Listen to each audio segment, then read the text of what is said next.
A friend of mine showed me how to use Google Maps. I'm sure you've seen it. It lets you use satellite images to look at locations all over the world. A few years ago, I was in a car accident. Since then, I don't really leave the house that often. It's difficult, and the idea of seeing a car drive by me makes me feel lightheaded. I was fascinated by the fact that I could see all over the world, almost like being there. I could virtually walk down the streets, and it almost felt like I was really there. I became instantly hooked. It gave me a real eye on the world. I could go to almost any major city, and I did.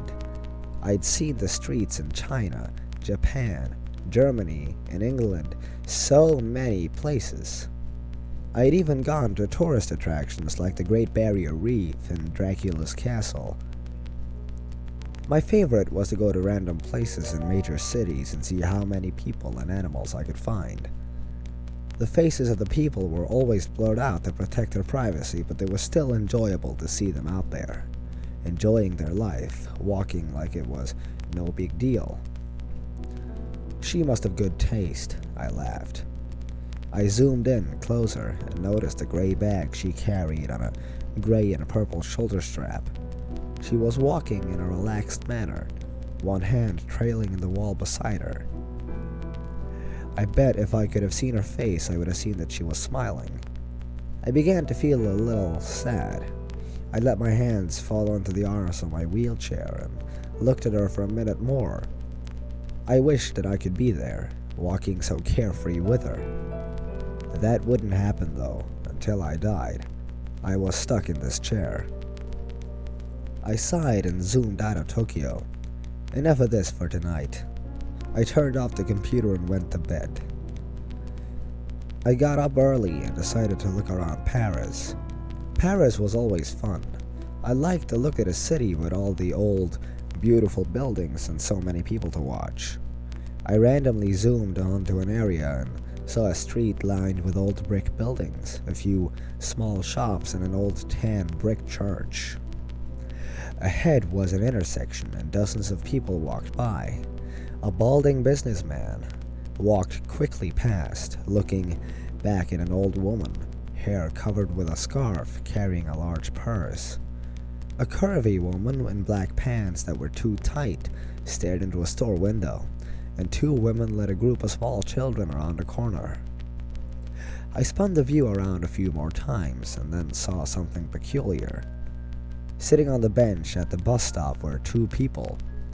One of them was a young woman with her feet stuck in front of her in a relaxed manner. She was wearing a pair of red sneakers like my own. I was startled for a moment as I noticed the black pants, white t-shirt, and black hooded jacket. Her dark brown hair was tied loosely behind her head. A gray bag sat on the bench beside her, the shoulder strap hooked over her shoulder. This is crazy, I thought. It can't possibly be the same woman. This is a different country, different continent even. How could it be her? This was stupid. It wasn't as if these were live photographs. They were taken ahead of time and then stored. It's not like she was in two places at once. She could just be a traveler. Besides, without seeing her face, it wasn't possible to tell if it was the same person. Brown hair was probably the most common hair color in the world. Those red sneakers were something I purchased online. I'm sure a million other people did too. I shook my head and went to fix some lunch. When I got back online, I decided to look at Berlin. I picked a random street as usual. It looked pretty empty. There were brick buildings lining the streets, looking more like factories than anything else. There were also empty lots full of grass and piled gravel. There wasn't much to see at all, really. There was a line of motorbikes and a car with two German flags sticking up from it. After more searching, I found one kid. He looked like he was dressed for school, a jacket thrown over his bag. He was intently looking at some kind of mobile device. I was disappointed. I started to leave, but then I caught something out of the corner of my eye. I turned the view, and there they were, Those damned red sneakers. She was standing on a street corner next to some sort of signpost. She had a hand on the post looking down the street as if waiting to cross it. I stared in shock. How could she be there too? Even if she was traveling, there's no way I could find her every time. Even finding her in Paris would have been one heck of a coincidence. But this was crazy. Was this some kind of joke? Had Google decided to play a prank on its users that use their product so much? It would have been a great joke. I did a quick search, looking for a note about a woman that shows up like Waldo. There was nothing. I looked through articles on strange things you can see on Google Maps, but none of them mentioned the woman that travels the world with you. This was crazy. Had my self-imposed isolation driven me mad? Had I become so lonely that I created a hallucination for myself?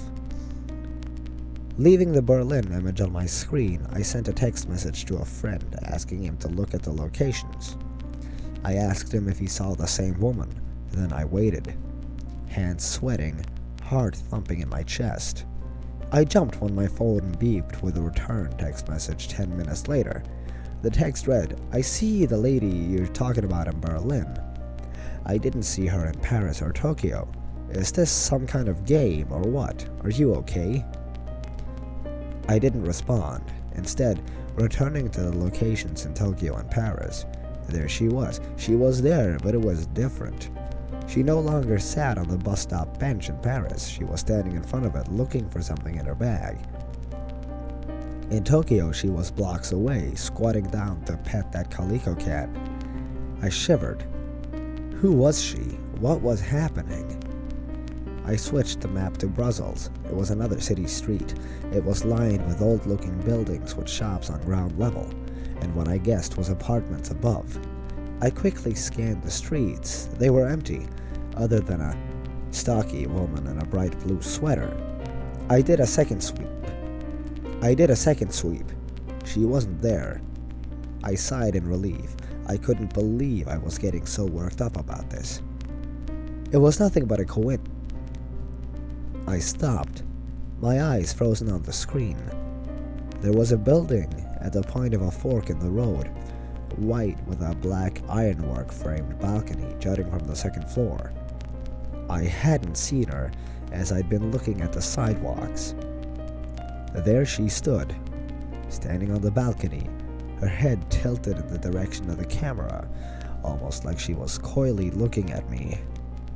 My breath caught in my throat. I switched to Sydney. She was leaning against the wall, inside the doorway of a bright blue Carrick's pharmacy building. London showed her getting ready to step onto a red double-decker bus, her head turned to look over her shoulder. She was everywhere I looked. She stood on a brick sidewalk on a bridge in Venice. She walked across a yellow-barred crosswalk in Zurich, and in Hong Kong she stood between a Wing Lung Bank and a McDonald's, adjusting the strap on her bag. In each picture, she came closer and closer to looking directly at me with her blurred-out face. My heart felt like a terrified bird, slamming around inside my chest. I couldn't catch my breath. I wasn't sure what to do. I couldn't call the police. Should I send screenshots to Google? I clenched my fists tightly and closed my eyes. Who was she? Was she following me? Was I following her? I wished I could see the expression on her face, know what she saw when she looked back at me. I wanted to get out of the chair and run. Why is it that the only thing that made me feel free again was the thing that made me feel even more trapped? I had to know. I typed in the name of my town and zoomed into a random street. It was a couple of miles from my house. The gates to the city park were shown in the clarity of daylight, despite it being night here. There she was. There she was.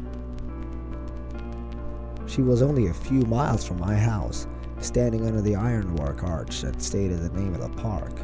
She looked directly at the camera, directly at me. I felt like I might throw up.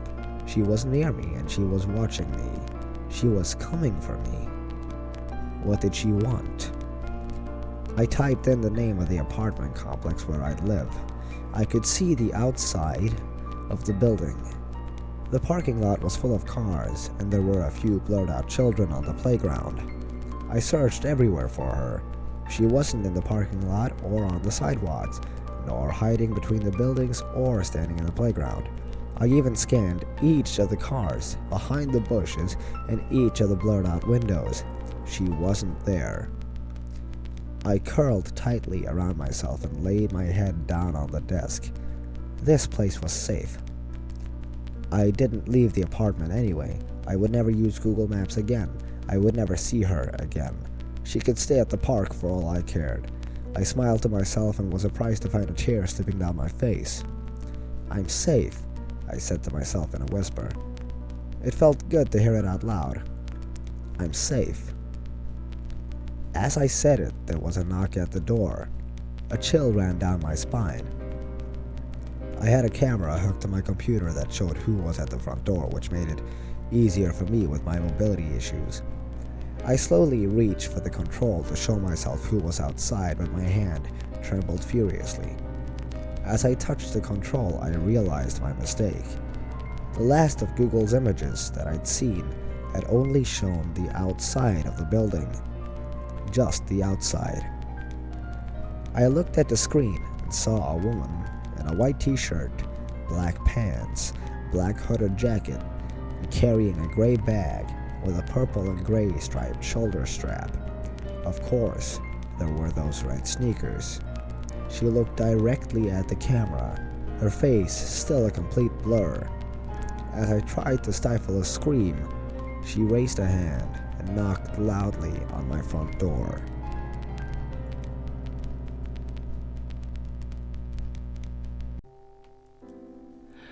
I used to go diving a lot. Not so much anymore, but a couple of years ago I was really into it. Had my license and everything. It's really beautiful down there. The pale patterned sand, the water washing away the distance like a blue mist, and flashes of the brightest colors you've ever seen as some fish dart into view.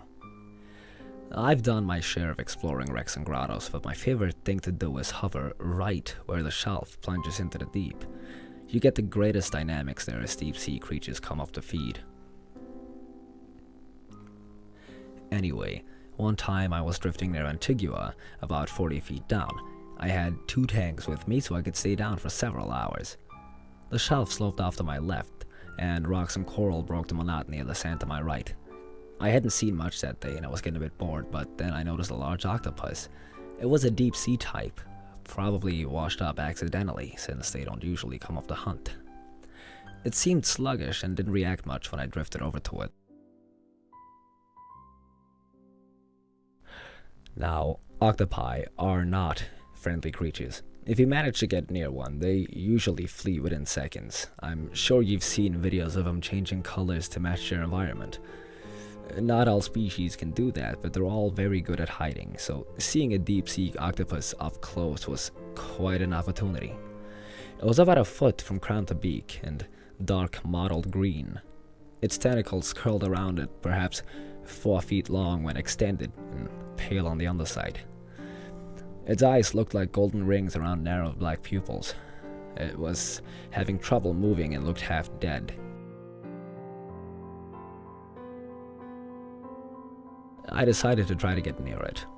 There were some yellowtail jacks nearby, and I spared one with my knife. Sorry if that offends you, I'm not one of those touch-nothing divers. Cautiously, I approached the octopus and offered it my fish, shoving it out ahead of me and letting it drift towards the creature. A success, it didn't run, but lazily reached an arm out to capture the morsel. It brought it under its beak and began to devour it. I drifted closer, trying to acclimate it to my presence. Over maybe half an hour or so, it became more lively and used to my presence. Apparently, I had bought its tolerance with my offering, and it even began to play a bit, darting away from me and then back. I had a stick with me that I used to test holes and mud and such, and it occurred to me that maybe I could teach it to play fetch. I brought the stick out and waved it until it seemed like I had its attention, and then threw the stick out sideways. It didn't go very far underwater, of course, but the octopus went after it and grabbed hold with its tentacles. It didn't seem inclined to return to me though, so I swam closer. It was waving the stick at me, then tossed it out to the side. It was copying me. I retrieved the stick, and then an interesting idea came into my head. Next to us was a large flat rock covered in half an inch of mud and detritus.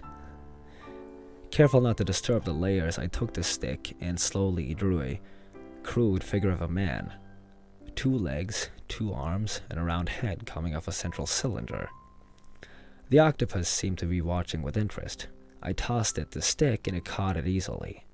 It sat there, toying with it, and for a few moments I thought my expectations had been too high, but then it reached out with the stick and began tracing its own mark in the mud.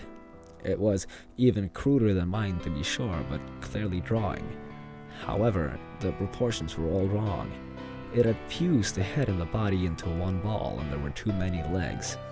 I was just happy it was copying me. I'd heard octopi were smart, but this was really something. But then, it hit me like a freezing wave. The octopus wasn't copying my drawing. It was drawing itself. The implications for this were huge. If I'd had a video camera back then, I would be a famous man today. The only other animal I'm aware of that's capable of the imagination and self-awareness to do something like that is the ape, first cousin to humans. That the ancient octopus, without so much as a spinal column, had the mental capacity for such a feat would surely have turned biology on its head. However, I didn't have a camera, and the scientists have told my story to greet it with understandable skepticism. I would put all my time into trying to prove it myself, but I just can't bring myself to go diving anymore. Anyway, once that realization struck, I got excited. The octopus passed the stick back and I began drawing other sea creatures in common sights. We kept on for maybe an hour, and the octopus contributed as much as I. It even drew something that I took to be a crude figure of a submarine with a con tower, propeller screw, and even torpedo holes. And finally, the octopus led me to the other side of the rock, a blank canvas. Far down in the corner, it drew itself and then me. These figures were very small, maybe an inch or 2 tall. Then, painstakingly, it went to work on a much larger drawing. At first I thought it was a whale, but whales are roughly the size of a submarine, so it didn't seem to justify the scale. Furthermore, the proportions were all wrong. This seemed like something more humped and compact, almost as if it were upright rather than aquiline. And it had weird bits sticking out of it that didn't seem like fins. I couldn't place it. An oil platform, maybe? No, the lines were too natural, and an octopus wouldn't know what the top of a platform looks like. When the drawing was done, we both sat and looked at it for a while. I took the stick back from the octopus and circled the drawing of us, then drew a line to the thing. I'm not sure if the octopus picked up on my confusion, because it just sort of sat there for a while. It didn't try to take the stick back. Then it started swimming away. I followed it at a distance. It seemed to be keeping a pace, leading me on. Then it turned and shot into the deep area of the shelf. I was a good way through my second tank and wasn't supposed to go any deeper, so I had to let it go. It stopped once to watch me, then darted off, dissolving into the dark blue depths. I looked after it for a few minutes to see if it would return, but there was nothing, so I started watching the other fish and making my way slowly back to the boat. Then, suddenly there was a low thrumming sound all around me. It wasn't very loud, but it was big, as if it came from the ocean floor itself. I've heard of underwater eruptions, but I've never been in one, and I wondered if I was about to be, but this didn't sound like anything natural. It sounded like the call of some animal, slowed down into the virtually subsonic range and projected from huge speakers very far away. I've had a chance to look over the seismograph recordings for that day, and nothing shows up at the time for that frequency. I have no idea why. The fish were going crazy, darting back and forth, and all heading inland, and not just the reef fish. Larger ones from deeper in were streaming by me even faster. Suddenly among them the octopus appeared again, it or one quite like it. It swam up to me and eyed me strangely, then darted past with the rest. The thrumming sounded again. Looking out to sea, I became gradually aware of a large dark patch. It was very hard to tell how big or far away it was, but there was plenty of both to go around. It was hard to tell more than just a shadow in the murky water, but it clearly wasn't a whale or anything man-made. I couldn't even tell if it was a single creature. They seemed to be long strands like kelp or jellyfish tentacles streaming off it, but immeasurably larger. It looked like nothing so much as an ancient, misshapen section of coral reef broke off and floating. At least the part I could see, it seemed to fade off into the distance as though that mass, immense as it may be, was only a limb to some far larger entity. I've never seen a naval carrier from underwater, but I imagine that's the kind of shadow it would cast. The thrumming rang out a third time. An unreasoning fear seized me. It didn't appear to be in danger. Though the thing was vaster than anything I'd ever seen, it was too far away to reach me quickly, and it seemed like it wouldn't fit into the shallows anyway.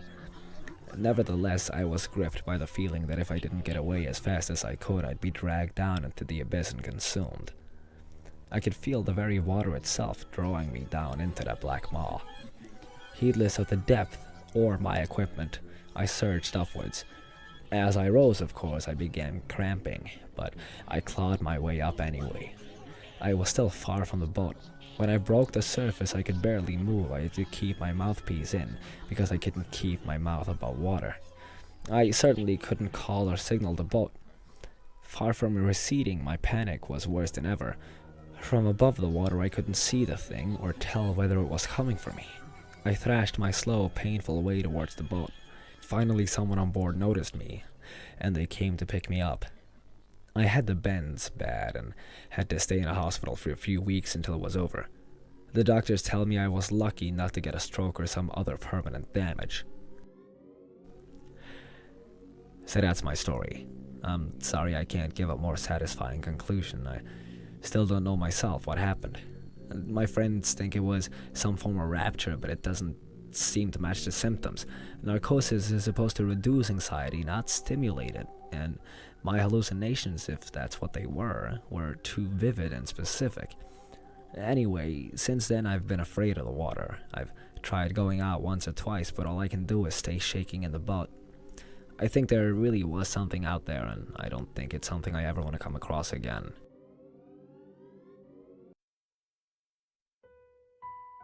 The first piece of film ever created was made in the year of 1877. This film was under the title of Test. We found it in a warehouse that belonged to my best friend's long-dead grandfather.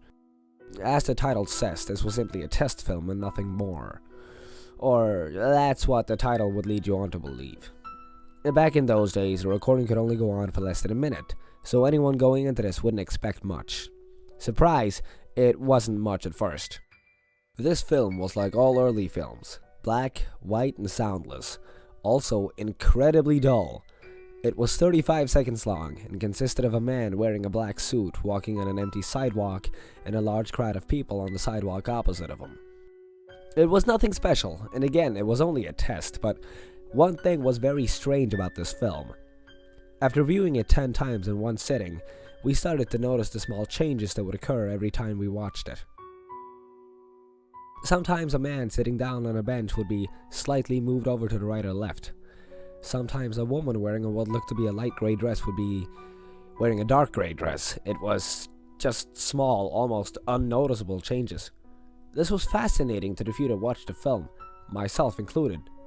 This was also completely impossible, but somehow it was happening. The small group and I continued to watch for about 10 minutes, and the changes became bigger, more noticeable, and more terrifying. One time it was a minor car accident, and the two drivers came out yelling at each other. Nothing too bad. Another time it was a couple arguing. Then we got 20 minutes in, and things changed drastically. Sometimes the crowd of people walking would change into a crowd of people fighting, brutally assaulting each other using blades, blunt weapons, and sometimes guns. Sometimes the crowd would be replaced by a pile of bloody, sometimes dismembered bodies. Things just got worse and worse from there.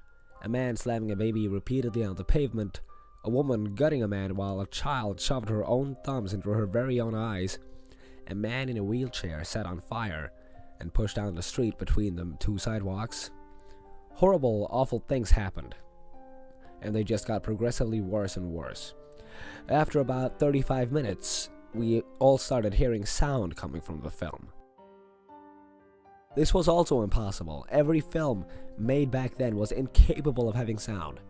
This made things so much worse. It's one thing to just watch people die, but having to hear their cries and screams and such makes it so much harder to bear. We could now hear the sounds of knives cutting through the flesh of the victims, the screams of children as they're tortured, the sounds of explosions coming from off screen. Eventually, the building behind the sidewalk opposite the lone man had disappeared completely and showed off two towers side by side. The Twin Towers. We all knew what was coming next. The first plane hit, next play, second plane hits, next play. People are jumping off the building and hitting the ground, making horrible sounds. This film was made in 1877. There should be no possible way for this to be happening. It showed off multiple other tragedies. The Columbine shootings, VTech, that Colorado theater shooting, public executions by the Nazis, and so much more. That's when I noticed one thing hadn't changed this whole time. The man in the black suit walking on the sidewalk hadn't changed once at all. His movements, suit, face, hair color, skin color, height, everything remained the exact same. The sidewalk as well never changed. This is when I gave him the moniker the Deathbringer. Eventually, I started to feel physically and mentally sick. I felt like I was gonna vomit. I felt tired, ridiculously hungry, insane, dizzy, cold. I felt like I was dying. I passed out on around 60 minutes of viewing. I woke up hours later. Apparently the others had passed out as well. We were all bleeding from our nose and mouth. We looked up and saw one last play on the projector. It was the Deathbringer walking on the sidewalk outside of the building we were watching the film in. When he reached the end of the street this time, he started turning his head to the building, and then the projector died. Since then, we've had the film taken from us by what I assume to be FBI or CIA. Or something like that. We were told not to say anything, but as you can see, that didn't stop me from talking. Not like anyone's gonna believe me anyways. That's why those guys aren't even keeping an eye on me. Well, at least I hope not. Anyways, we were then taken to a hospital to be checked out. Surprisingly, we had nothing wrong with us physically, but mentally was the complete opposite of okay. Since then, my memories of that night have become very blurry. Initially, I started writing this as an attempt to remember more from the incident, but as I continued to write, I found out that I really don't want to remember. I don't want to remember a goddamn thing. I have nightmares every night of horrible, awful things now, something like that film would have shown. It's been that way for the past year, and I've had it.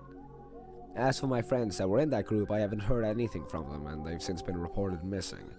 Apparently this happened over a time span of 1 year, but I didn't even know until I attempted to reach one of them through their family. I didn't keep in contact with them. I didn't really want to.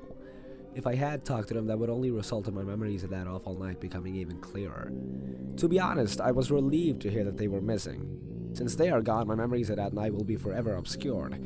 I guess I knew that I really didn't want to remember that night subconsciously. I see no reason to keep going on like this.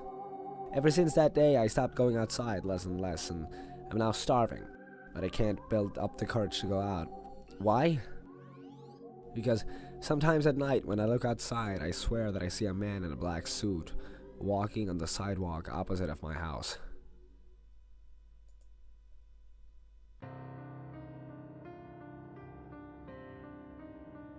Emily's a brave girl. She could fend for herself and didn't need to be the damsel in distress. She's funny, smart, bubbly, and cheerful. Her smile lit up a room. She was beautiful, as if that even mattered. No matter what she looked like, I would love her anyway. I love Emily, in case you didn't notice. I mean, what was not to love about her? Pretty, smart, cheerful, it was all I could ever want. She had these quirks too. I mean, she said she hated them, but I thought they were cute. Sometimes she'd make this little squeak type of noise when she was surprised. Other times, if she was caught off guard, her eyes would widen and she'd be 10 times as more beautiful as before. It was adorable. She looked so innocent like that. She had 2 solid best friends, but she wasn't afraid to make new ones. She was confident but modest. She was always nice to anyone she met. Anyway, Emily was pretty brave during the day, but at night, that's when I realized how vulnerable she actually is. Emily loved reading just like me, and when it got really late, she'd sometimes sneak into the living room and read a book with only the light from her cell phone. Don't ask me why she did it, it was strange, but the only part I cared about was when she went into the hallway. She'd go into the hallway and it would be pitch black. Sure, the phone would help a little, but not really. At that weird time of night, I bet so many monsters must run through Emily's head, grabbing her and dragging her away from her family forever. So she runs all the way down the hall and into her bed. She giggles a little bit when she gets under the bed, probably scolding herself for being so scared. She turns on her iPod and sleeps through the night calmly, probably forgetting ever being scared in the first place. While Emily sleeps peacefully, I stay awake. Emily thinks monsters would attack her in plain sight, but she's wrong. Emily thinks it's her imagination, but she's wrong again. When she falls asleep, I carefully climb over her and lay down beside her. She doesn't stir when I turn on my side to stare at her. I wonder at these times what it would be like to grow old with Emily.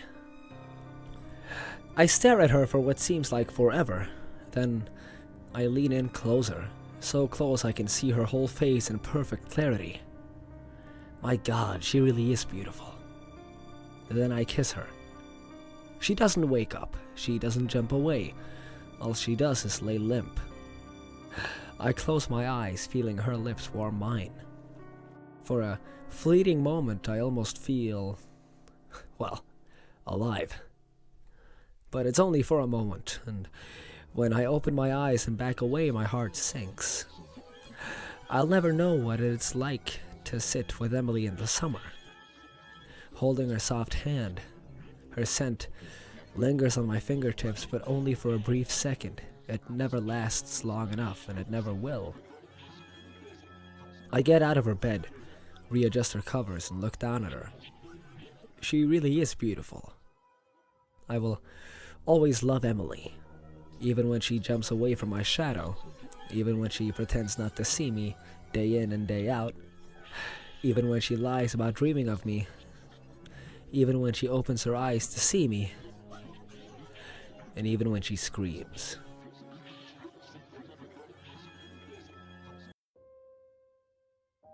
I never liked Emily. Not that she ever actually did anything to me, she just had that sly, knowing look in her eyes all the goddamn time. That "I know something nasty about you" grin. Like she'd listen to all your secrets but tell everyone if she could. She had a way of turning up when you weren't expecting her to.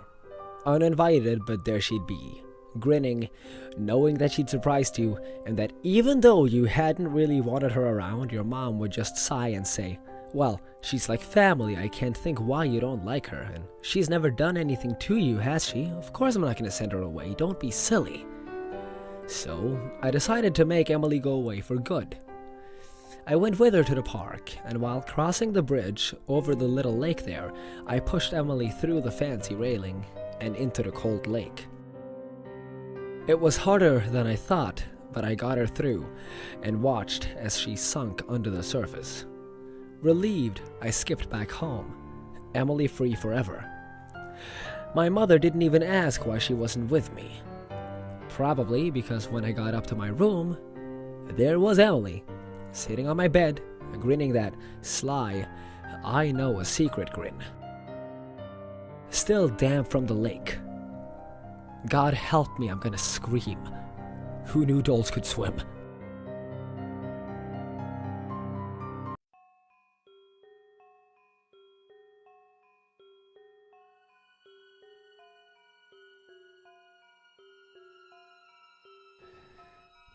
Have you ever been to Edinburgh? Beautiful city, no matter what time of year you go. The castle that sits at the center of the city is awe-inspiring, looking down on the surrounding area from the mount. The peaks and valleys of the land have resulted in a city that flows with the landscape. Streets that surround can be steep, with the numerous sprawling alleyways even steeper. It is here that we find Flesh Market Close. It could be mistaken for any other darkened causeway in the city. It sits among the shops and tourist traps, relatively non-threatening, and can be used as a shortcut to get down to the station if you're in a hurry. The name has been justified through some who point out that flesh markets were a local term for butchers, and through others who suggested a hangout of women of the first vocation. These are incorrect. There is a market on the close, but flesh is not the product. It's the currency. Market hours are dusk till dawn, and the entrance fee is one mouthful of your own blood.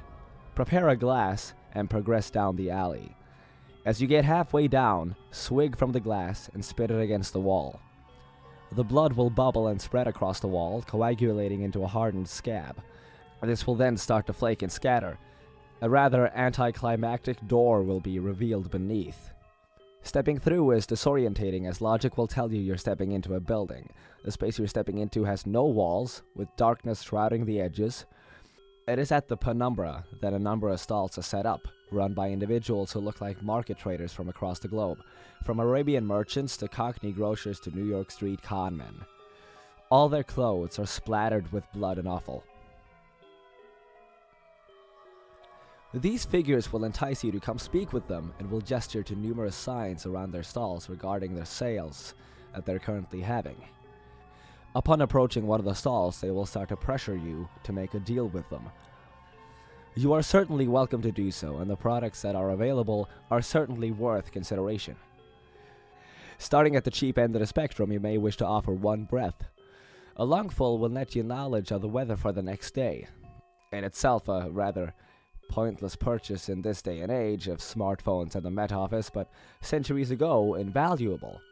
Taking this offer will result in a seller reaching out with his hand flattened, then quickly grasping it into a fist. The air will literally be stolen from your lungs, and cause a few moments of gasping as you catch your breath. Are you attached to your fingers? How attached? I mean, do you reckon you could do without your little finger? This sale will provide you the instant forgiveness from any one person you desire for any wrongs you may have encroached against them. Agreeing to this one will cause the trader to grin and shout, "One Yubitsume special, coming right up." They will lunge forward and grab your wrist, pinning it to the table. Don't resist, because no one likes a tough sell. A flash of steel, and you will be minus one digit. Just remember, you can only pay twice. Now make no mistake, it will hurt. There will probably be a lot of blood, and if you don't take care of the wound, it may even get infected. As the price goes up, you may want to reconsider taking precautions regarding what you trade. Tourniquets and sutures will certainly not go amiss. Now, some of the trades will seem familiar and may hark back to stories and legends that have existed for millennia. This is the influence the market has had on our culture, leaching in over the centuries. A pound of flesh will make it impossible for the next person you make a trade with to renege on the deal. Especially useful if you don't trust the company you keep. It has no use within the market, as all the traders here are trustworthy and will honor a purchase to the letter and the spirit. Best to leave this transaction until last. How about one of your eyes? Depth perception is overrated anyways. Offering up one of them will allow you to converse with our avian friends. You will be able to call down the birds from the trees, and they will be able to answer any question you may have. It is advisable that you avoid ravens. They have their own agenda, and it is not in your best interests. The salesman will grab you around the throat and slowly prise his fingers into the socket. A snap of the wrist, and your visual organ will rest in their palm. Another snap, and it will disappear. It is at this point where you may want to consider stronger measures to ensure your survival of payment. In this strange little world of ours, the market is hardly the strangest. Artifacts and incantations exist that can allow the body to continue to function long past the point at which mortal coils would be shuffled from. One or two can be picked up here, but few are willing to live without their sexual organs. It seems eternity is that little bit colder without the ability to get your rocks off. I'm not going to go into details as to how they are taken. Suffice to say that it is unpleasant and messy. At this point, the prices become a little more vital. What would you take for your stomach? In this deal, it would merit you the ability to understand the desires of anyone you talk to. Whilst you converse with them, your mind will be filled with the images of that which they covet the most. This would provide a significant advantage to any budding salesman, and the deal has been taken up by several of the stallholders themselves. Some may argue that such a gift would be more poetically suited to the heart. That vascular muscle, however, is part of an altogether different deal. By bartering with your heart, you can guarantee the happiness of any given individual for the rest of their life, however long that may be. The removal of these types of organs can be significantly painful, but the dealers will allow you a moment to prepare yourself before they will produce a short, keen blade. One practiced swipe later, and they will be digging into your tissues. They have unnerving accuracy and a level of cleanliness that rivals any surgeon. Now, it is acknowledged that in some places, that once the deal has been sealed, a buyer may have second thoughts and may want to back out. This is not one of those places. Most of the contract is left unspoken, but you are expected to have done your research. The buyout clauses are a killer. Whilst most of the body can be put on the table, there are limitations. The fact of the matter is that the brain is the seat of sentience and cannot be fully placed in. I say fully. There was one individual who offered to lobotomize the part of the brain that holds memory as part of the deal. The problem is he cannot remember what it is he received in return. I hear he suffered night terrors for the rest of his days. Now, at this point, I offer you a warning. Up until now, I have detailed the price list for your own body parts. Whatever you do, do not attempt to purchase anything in the market with organs of another. Every figure in the market will stop and stare at you, and the one you attempted to defraud will scream, "That is not yours to trade!" Whatever it is you have tried to barter with, that body part will be taken from you as punishment. A very literal eye for an eye.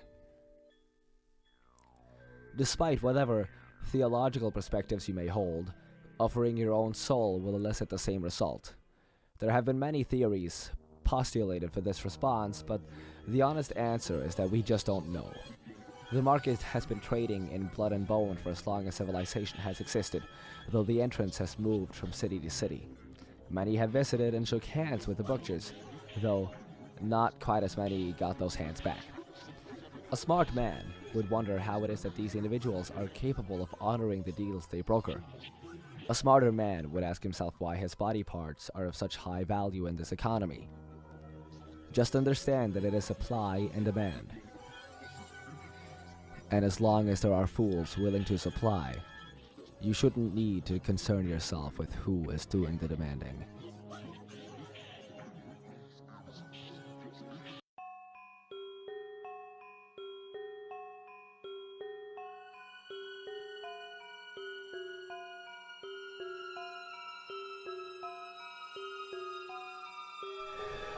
I love you so dearly, so warming and bright.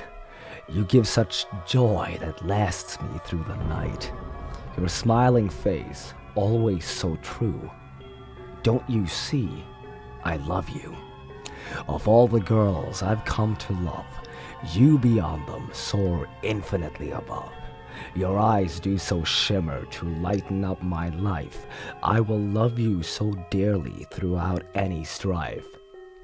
Although you no longer see me, I'm sure you'll feel me around, even though, for a while, I've been deep in the ground. That one bad night when we were cold and lost, I held you so tightly to ward off the frost. I can't believe you did this, not in my wildest nightmare, never. Because you had said you'd love me forever. You lied to me, my dear, and that is a true pain. Now pay attention to that sound of the rain. But don't let it get to you. Just rest now, fall asleep. For in the morning your lover shall weep. I'd say I love you, but with your blood there will be art. Time to be afraid. I'm coming for your heart.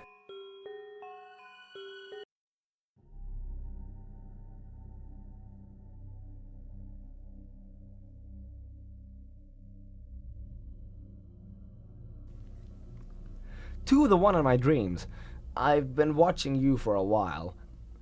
I know we could be happy together if only you'd hear me out and listen to my wishes. Though I've only been watching you from a distance, I know that I love you, and I could very, very possibly need you. That is, until they got in the way. I mean, this person, what the fuck do you even see in them? I could do so much for you. I could keep you safe and warm. I wouldn't argue with you. I would never hurt you. That is, unless you try to leave. I don't know what crosses my mind more.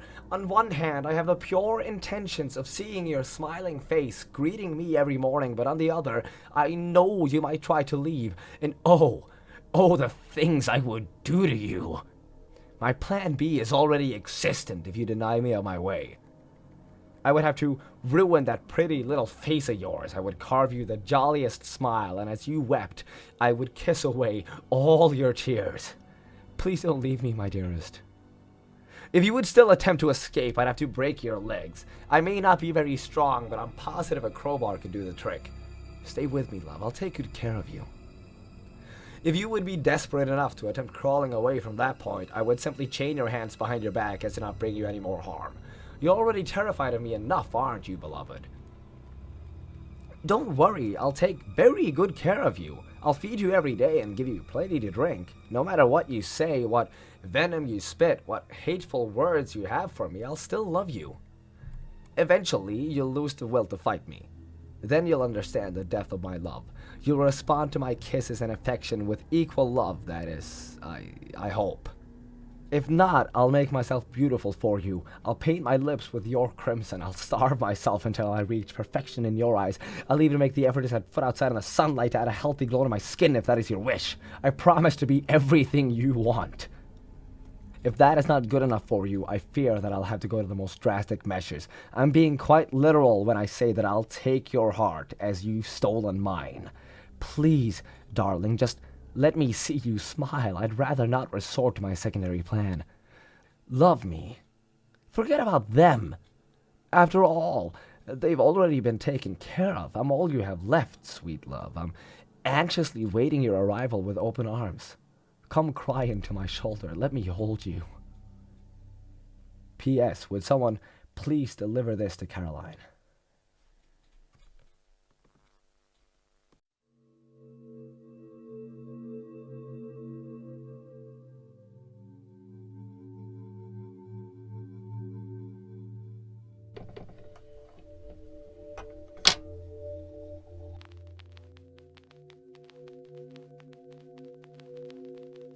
In winter of 1944, with overtaxed supply lines in the Ardennes, a German medic had completely run out of plasma, bandages, and antiseptic. During one particularly bad round of mortar fire, his encampment suddenly became a bloodbath. The survivors claimed to hear, above the screams and barked commands of their lieutenant, someone cackling with almost girlish glee. The medic made his rounds during the fire, in almost complete darkness as he'd done so many times before, but never this short on supplies. The bombardment moved to other ends of the line. Most men dropped off to sleep in the still dark hours of the morning, New Year's Day 1945. The men awoke at first light with screams. They discovered that their bandages were not typical bandages at all, but hunks and strips of human flesh. Several men had been given fresh blood transfusions with no blood supplies available. Each treated man was almost completely covered head to toe with a maroon stain of blood. The medic was found sitting on an ammunition tin, staring off into space. When one man approached him, tapped him on the shoulder, his tunic fell off to reveal all skin, muscle, and sinew had been stripped from his torso, and his body almost completely dried of blood. In one hand was a scalpel, and in the other, a blood transfusion vial. None of the men treated for wounds that night in that camp saw the end of January 1945.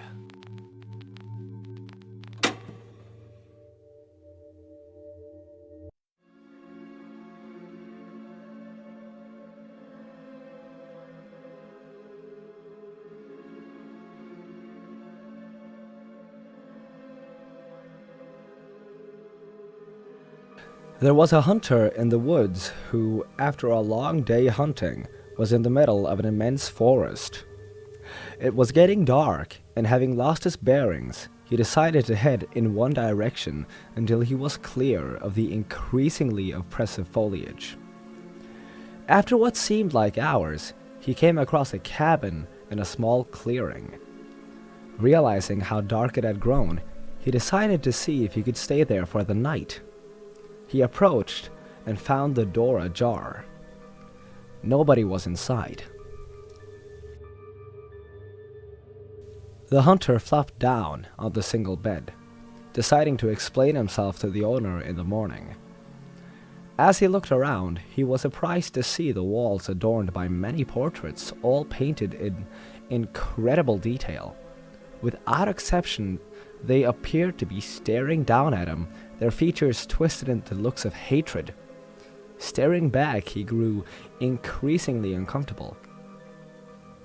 Making a concerted effort to ignore the many hateful faces, he turned to face the wall, and, exhausted, he fell into a restless sleep. Face down in an unfamiliar bed, he turned blinking in unexpected sunlight. Looking up, he discovered that the cabin had no portraits, only windows.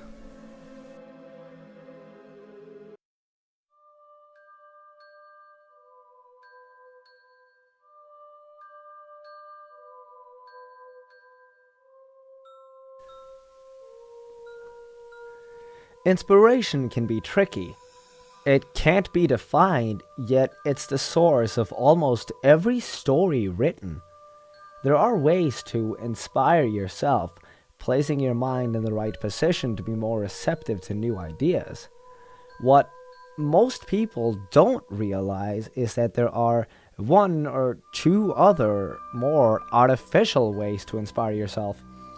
There's a ritual that can be performed. Most who know of it will stress the importance of the time of the year and of incantations that need to be read aloud, but these are unimportant. It requires blood, as often the oldest ways do. You must obtain the blood of someone, and specifically it must be blood from a wound that killed them. You must drink this blood whilst writing. For every sample of that blood you collect in this fashion, you will receive inspiration to write one story. These stories will literally be about anything. These stories will literally be about anything. Things that could happen, or even have happened. Things that wouldn't or shouldn't happen. There is one catch. After the first couple stories, you will find a new inspiration that cannot be dampened, and you will begin to write. And before you know what you're doing, you will be typing an admission of guilt, telling everyone what you have done, the crimes you have committed, the blood, the old man near death, the mother-to-be, that poor child. Oh, dear God, no.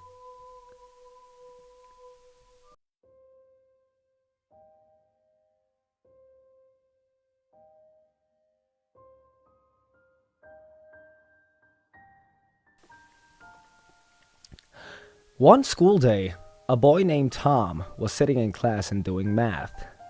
It was 6 more minutes until school let out. As he was doing his homework, something caught his eye. His desk was next to the window, and he turned and looked to the grass outside. It looked like a picture. When school was over, he ran to the spot where he saw it. He ran so fast that no one else could grab it. He picked it up and smiled. It had a picture of the most beautiful girl he had ever seen. She had a dress with tights on and red shoes, and her hand was formed into a peace sign. She was so beautiful, he wanted to meet her, so he ran all over the school and asked everyone if they knew her or had ever seen her before. But everyone he asked said no. He was devastated. When he was home, he asked his older sister if she knew the girl, but unfortunately she also said no. It was very late, so Tom walked up the stairs, placed the picture on his bedside table, and went to sleep. In the middle of the night, Tom was awakened by a tap on his window. It was like a nail tapping. He got scared. After the tapping, he heard a giggle. He saw a shadow near his window, so he got out of his bed, walked towards the window, opened it up, and followed the giggling. By the time he reached it, it was gone. The next day again, he asked his neighbors if they knew her. Everybody said, sorry, no. When his mother came home, he even asked her if she knew her. She said no. He went to his room, placed the picture on his desk, and fell asleep. Once again, he was awakened by a tapping. He took the picture and followed the giggling. He walked across the road when he was suddenly hit by a car. He died instantly, picture in hand. The driver got out of the car and tried to help him, but it was too late. He saw the picture and picked it up. He saw a cute girl holding up 3 fingers.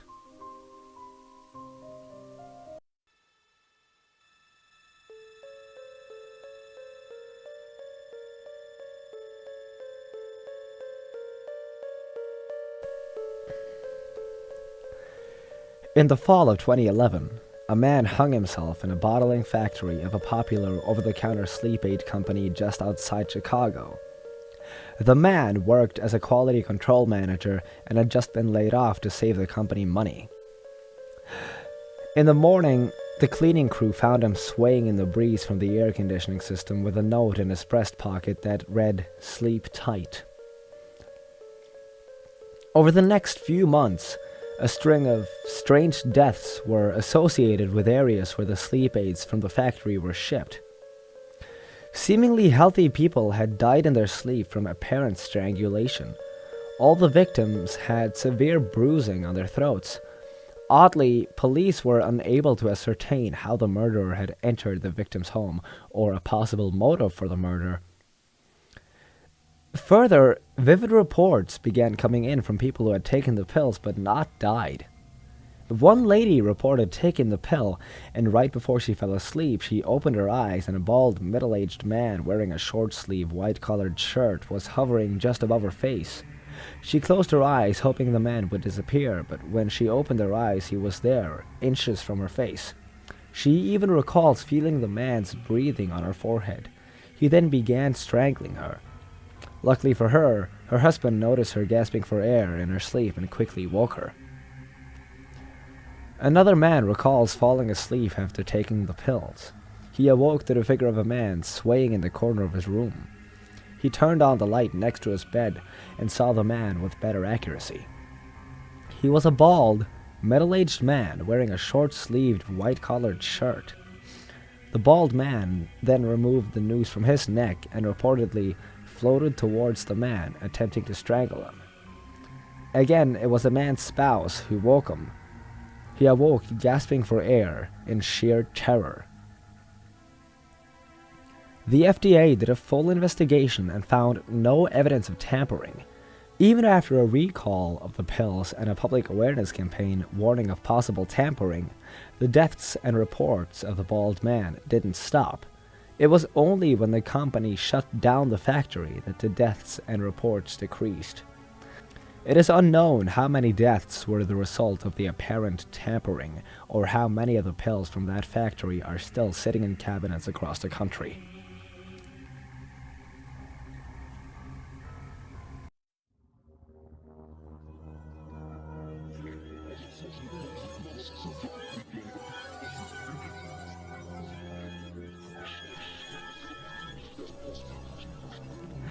That thing has been there for almost a week.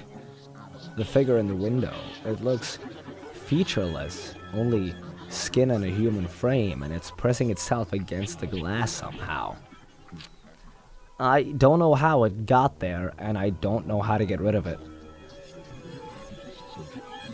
At first I thought it was a prank, a doll or a mannequin that some jerks had put there to scare me, but I realized as I walked out of my house to pull it away, it wasn't there. I shrugged it off initially, thinking that someone had hidden it while I was walking through my door, but I went back in and looked out that same window, and it was looking in, staring at me.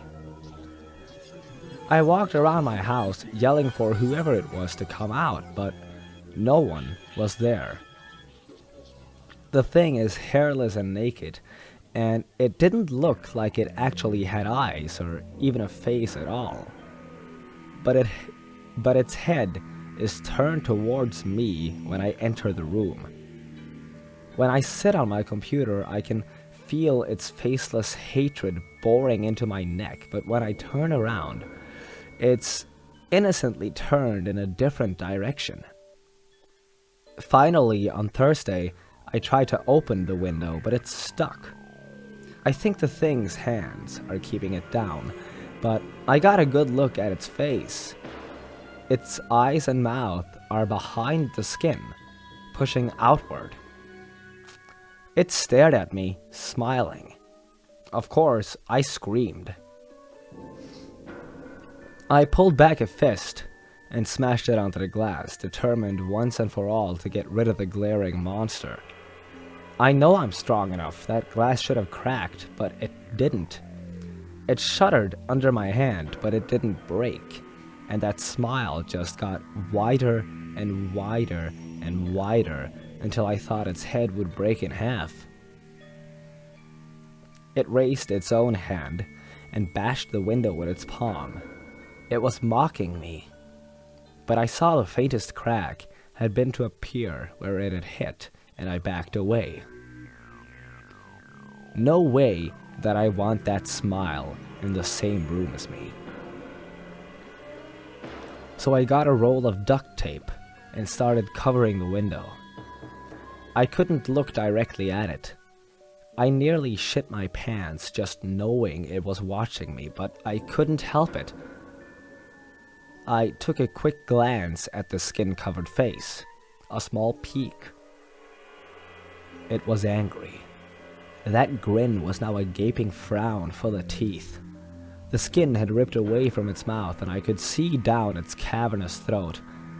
A menacing rumble started to fill the house, and that hairline crack began to spread like splintering ice.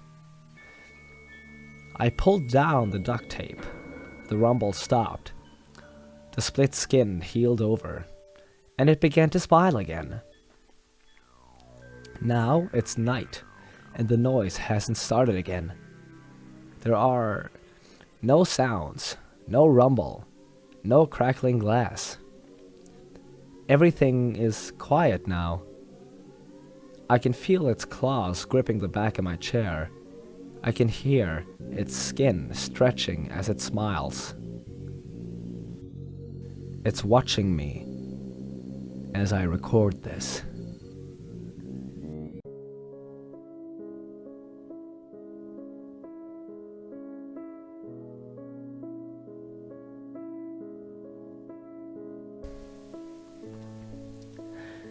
And I'm always with you. I was there from the time you were born. I stood in the delivery room, staring down at you before you could even open your eyes to see me. Your parents, relatives, and doctors couldn't see me there in the corner, watching you with cloudy eyes, but I was there from the time you were born. And I followed you home. I was with you always, your constant companion. You played with your toys alone while I stared from all angles in nearby mirrors, my matted, clotted hair with oily sweat that hung off my dented forehead like glue. I was always your constant companion, drifting behind your mother's car on your ride to preschool. You alone in the bathroom, but I was on the other side of the door, wind whistling through the bruised hole in my throat. My arms twisted and hanging in their socket as I stood hunched on the other side of the shower curtain. I wait and follow you. I follow and drift behind you. I'm not seen. I'm almost not there in light. You never saw me that morning as I sat across from you at the breakfast table, a shiny red clot hanging from an empty tooth socket as I gaped grotesquely at you. I wonder sometimes if you know I'm there. I think you're aware, but you'll never understand just how close I am. I spend hours of your day doing nothing more than breathing in your ear. Breathing. Gagging, really. I crave to be close to you, to always wrap my crippled arms around your neck. I lie near you every single night, cloudy eyes staring at your ceiling, underneath your bed, at your sleeping face in the dark. Yes, you caught me staring occasionally. Your parents came running down to your room one night when you screamed. You were just beginning to talk, so you were only able to cry out, "Man, man in my room." You thought you'd never forget the sight of me, with my collapsed jaw hanging to my chest, swinging back and forth. I sank back inside your closet, and your mother wasn't able to see me, though you pointed and pointed and pointed. You thought you'd never forget when they left that same night. You saw the closet door crack so softly, and me crawling across the floor to your bed on all fours, shambling and jerking movements as I pushed myself under your bed on disjointed limbs. You learned a new word for me. Boogeyman. Not quite the monster you thought I was. I'm just waiting and following you always, touching your face with my knotted fingers as you sleep. You'll see me again soon. Any day now, I'm coming, blunt and brutal. One day, you'll walk across the road, and I believe I'll plow into you with loud roar and a screech. You rolling on the pavement, rolling under wheels, blunt force metal fenders, and my fingers touching your face again and again. As you stare up from the cold pavement with cloudy eyes, your matted, clotted hair hanging in your face and your jaw unhinged and swinging to your chest, you'll see me approaching. No one else will see me. You'll stare past them into my eyes, and I'll leer down at you. For the first time in our life, something like a smile will come over my face. You'll swear you're looking into a mirror as clotted red bubbles from our mouth. I'll lean down past the doctors and the ogling people and pick you up in my crooked arms. Our faces will touch, my wings will unfurl, and then you'll have to follow me. And I am always with you. I am your guardian angel.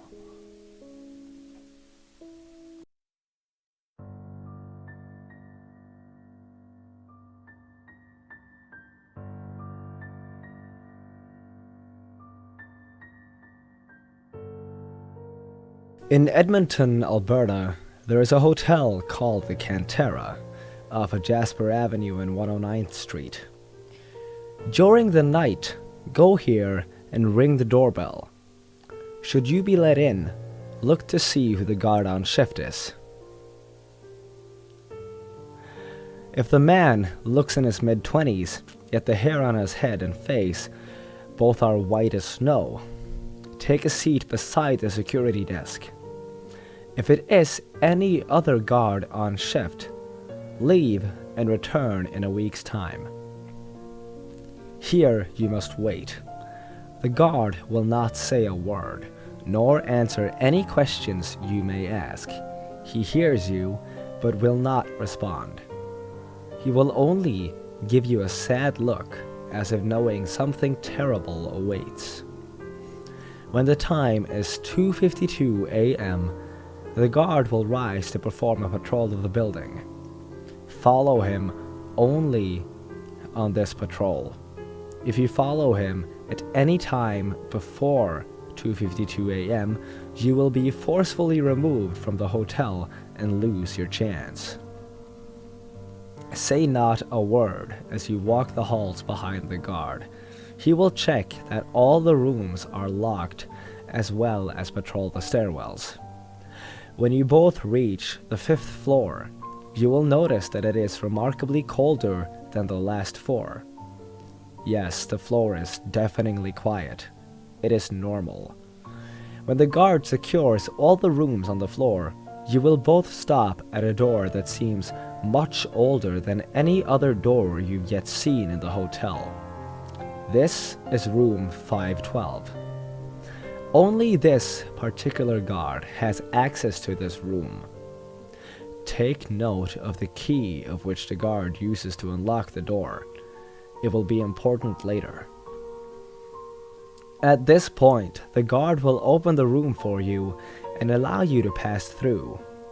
It will be quite dark, but do not yet be afraid. The worst is yet to come. Take a deep breath, close your eyes, and step through the doorway. Do not open them until you hear the door close behind you, for seeing the transition can be maddening. It will be almost unbearably hot here. You will find yourself in a long hallway with numerous turns. There will be 13 doors lining this hallway. Do not open any of them. Take note of which door has a splash of white paint on it. This will be critical soon. When you reach the end of the hallway, you will find yourself in the living room of the suite. In each corner of the room, you should see a tall figure, each with burnt flesh. They should all be sitting on the floor, hugging their legs with their hands upon their knees and facing their respective corner. Their fingers will be chewed away until their tips are nothing but sharp, bony talons. Do not address these figures. Do not touch them. They are her guardians. In the center of this room, there she should be. She will be sitting in an old, ragged reclining chair. It is impossible to say how she will look, for her appearance changes for everyone. She should, like her guardians, be asleep. Do not awaken her from her slumber. For now, you have time to rest. There will be food and drink set out upon the coffee table in front of her, and you are welcome to it. Do not partake in the pie, however, for it will numb your legs. Should you be so bold, take a look outside the window. It will resemble a hellish version of the avenue which the hotel is on.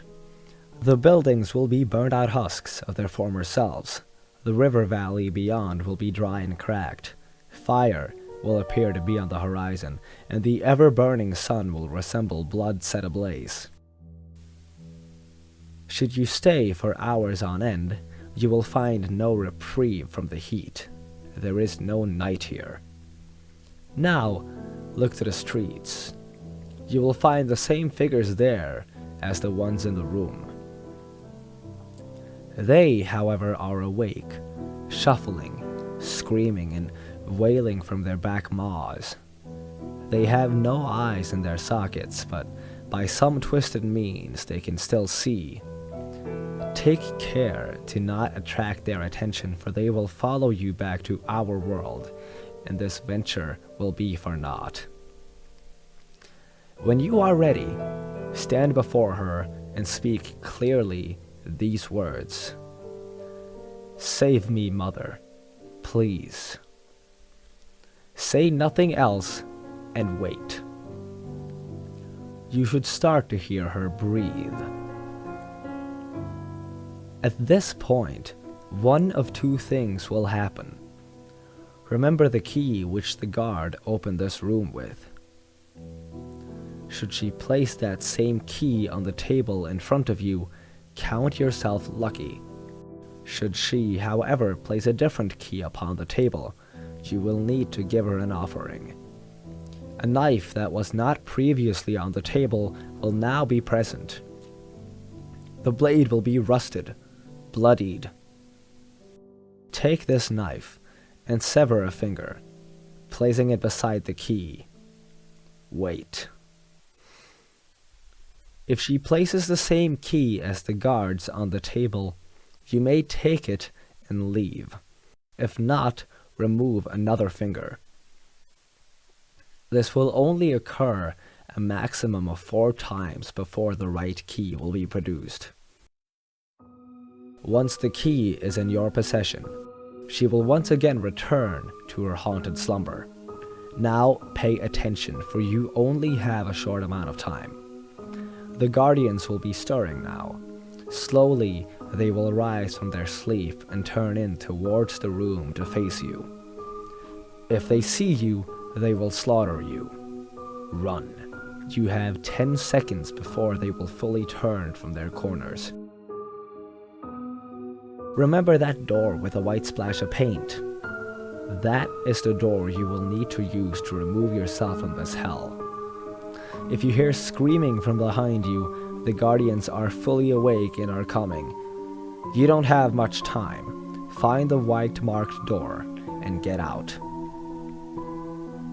You will find yourself inexplicably outside your own home, exactly a week after you entered the hotel. Keep the key on you at all times, wherever you go. One day in the future, distant or near, a ragged old door with the number 777 will appear wherever you happen to be. Use the key and open this door immediately. Leave anyone with you behind. Wherever it leads, it will be far better than what is about to happen to this world.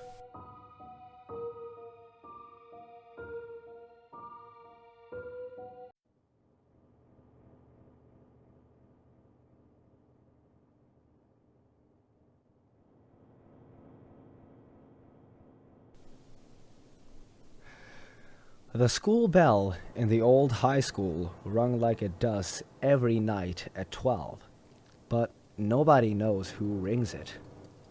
Nobody knows why either. Some say that the bells are rung to call all the spirits to the school, but that might just be part of an urban legend. I don't know why the bell rings, but I do know who or what it is that's ringing it. But to be honest, I wish I didn't know. I wish I was just like everyone else who's left to wonder every night at 12 who's ringing that damn bell. The school was shut down in 1992 after a series of mysterious deaths took place inside the school. Some people in the town believed that it was haunted by the spirits of the teens who were killed in the school back in '72. Some say that they heard whispers as they walked by, and some say they've seen people staring at them through the windows. Nobody was ever brave enough to spend over an hour in the school. The longest anyone had ever spent was 45 minutes, and that was during the daylight, but myself and my partner Charlie had agreed to spend an entire night in the school for our web show Ghost Seekers.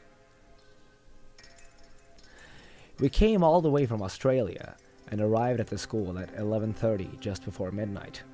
We gathered all our equipment, flashlights and cameras and everything else we've used for our ghost seeking.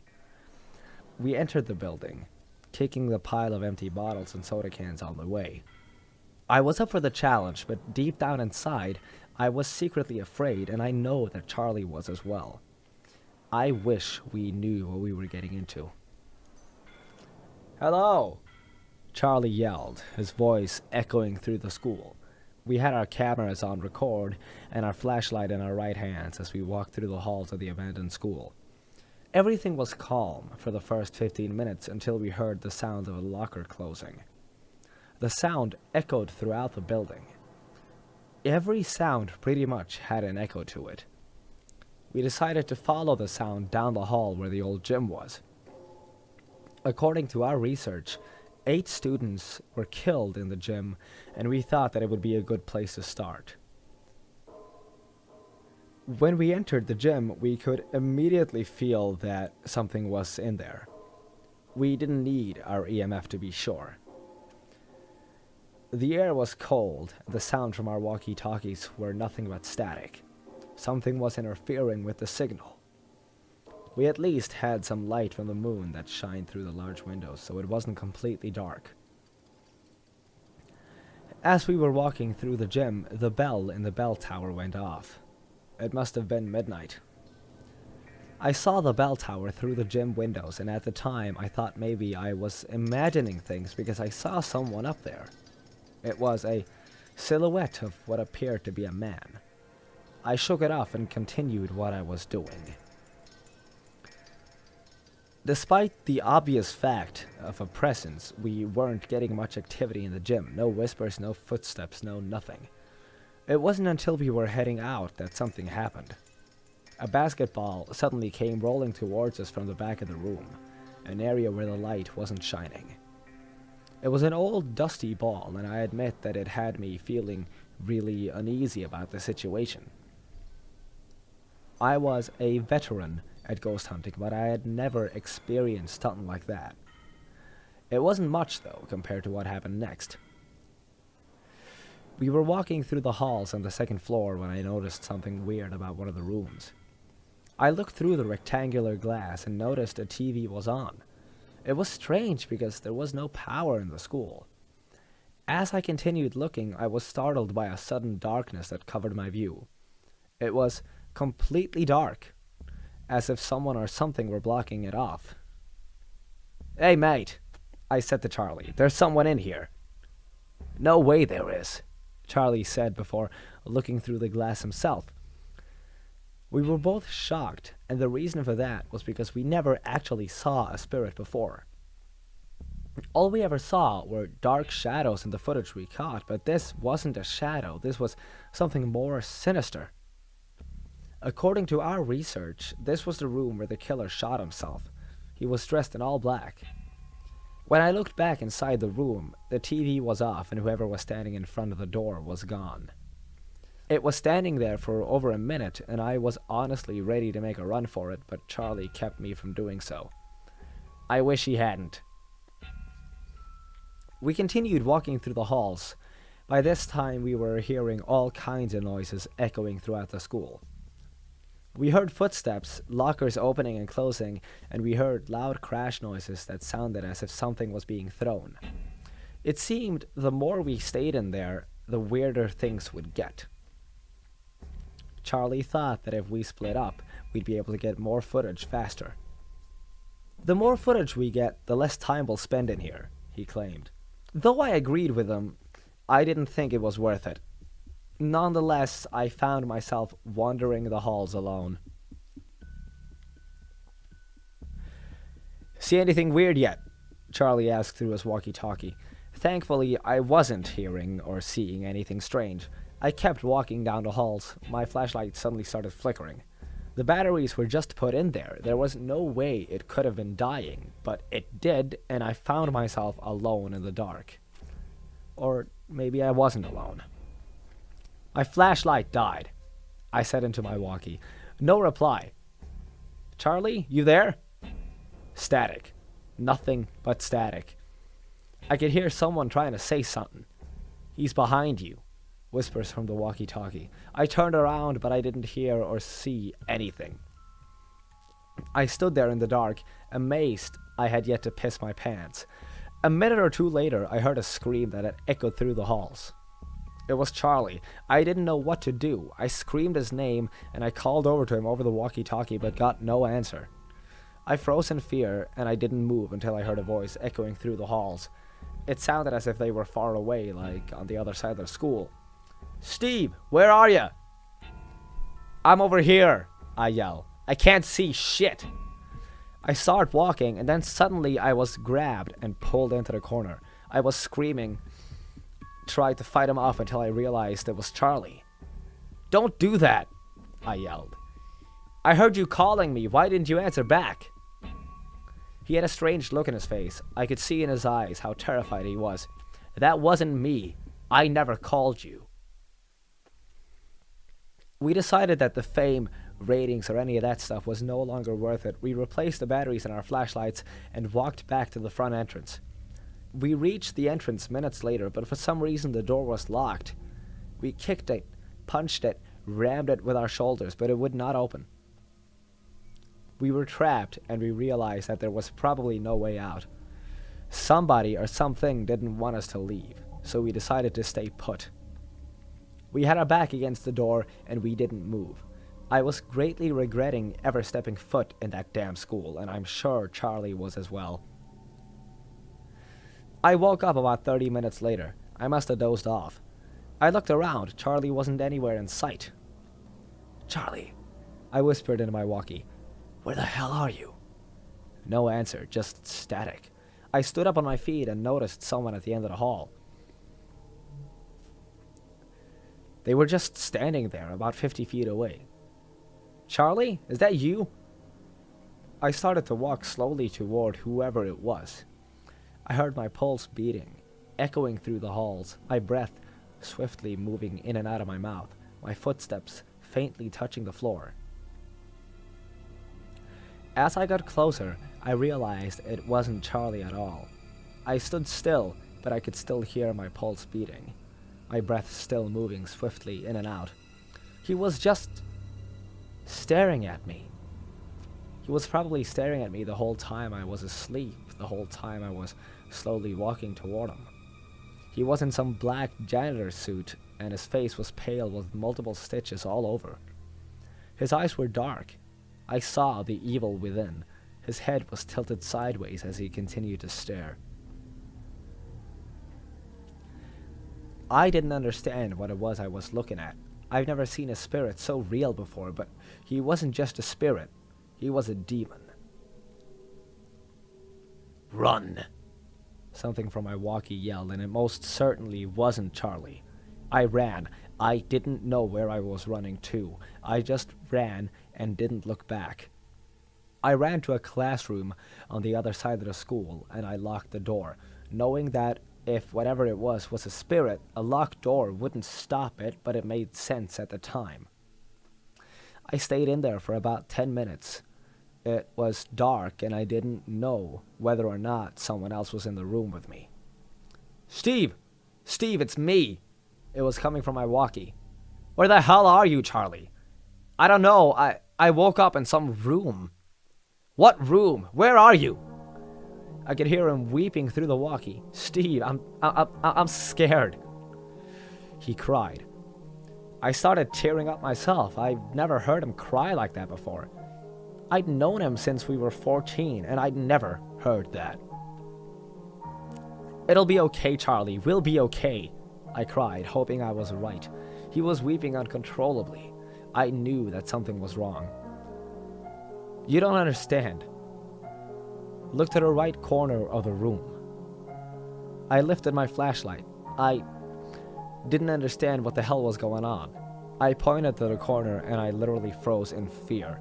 I dropped the walkie to the floor. I couldn't breathe. I couldn't. He was dead. Charlie was dead. I'm sorry. That was the last time I ever spoke to him. I didn't understand how he died. There was no blood, no cuts, no nothing. I guess he saw something. Something that literally took his breath away. I didn't even think about how I was talking to him over my walkie, even though he was clearly dead. The only thing I thought about was that my best friend of 20 years was gone, and I didn't know what to do next. I thought about it, and I realized it must have happened when we split up. His scream. I kept thinking about his scream. I lay there with his body, and I woke up hours later to the sun shining upon my face. I'd never been so happy to see the sun. I figured it was over. I pulled out my phone, and I was finally able to call the police. They arrived, and I was finally free of that school and whatever haunts it. I drove away, never looking back. That school needs to be burned down, and hopefully it can kill the demon that lives within it. I can't go anywhere anymore without feeling like I'm being watched. I was traumatized, and I still am. I saw what can never be unseen, no matter how many hours of therapy I go through, I'll never be the same person I was before. I wonder if anyone's ever seen Charlie through the windows or ever heard his whispers as they... I wonder if anyone's ever seen Charlie through the windows or even heard his whispers as they walk by. If they had, I hope they weren't scared, because Charlie was a great guy. If you ever see him, tell him Steve said hi and that he misses him dearly. I don't think I will ever forget what happened in that school. I would never forget the sound of that bell, and I would never forget the demonic face of the thing that rings it. I could see him now, standing on top of that bell tower, waiting for midnight and waiting for his next victim.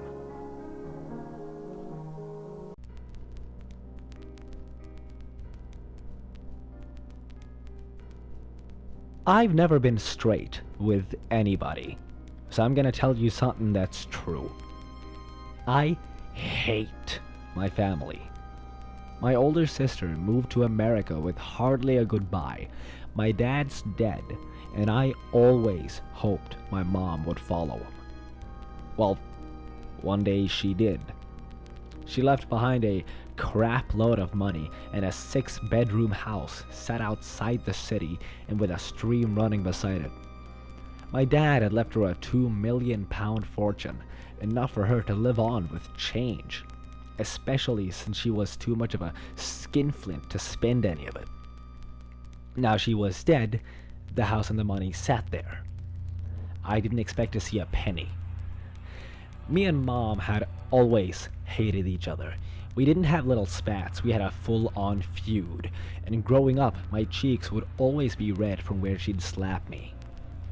Sometimes she did it backhand and cut my face with her engagement ring. Yeah, we hated each other. It never got better when I matured, and she didn't mellow with old age. She just got more and more spiteful. By the time she died, we'd gone 5 years, 6 months, and 3 days without speaking. To some extent, I sympathized with her. She had had a hard life. My dad spent 4 nights a week out of the marital bed and used to call her ugly and wouldn't let her have self-esteem. It was a depressing marriage. And then there was my younger sister. She was 10 years my junior, and from the moment she was born, she was the favorite, always getting the hugs Mom never gave me. I don't want to whine, but I resented it, and I was cruel to her.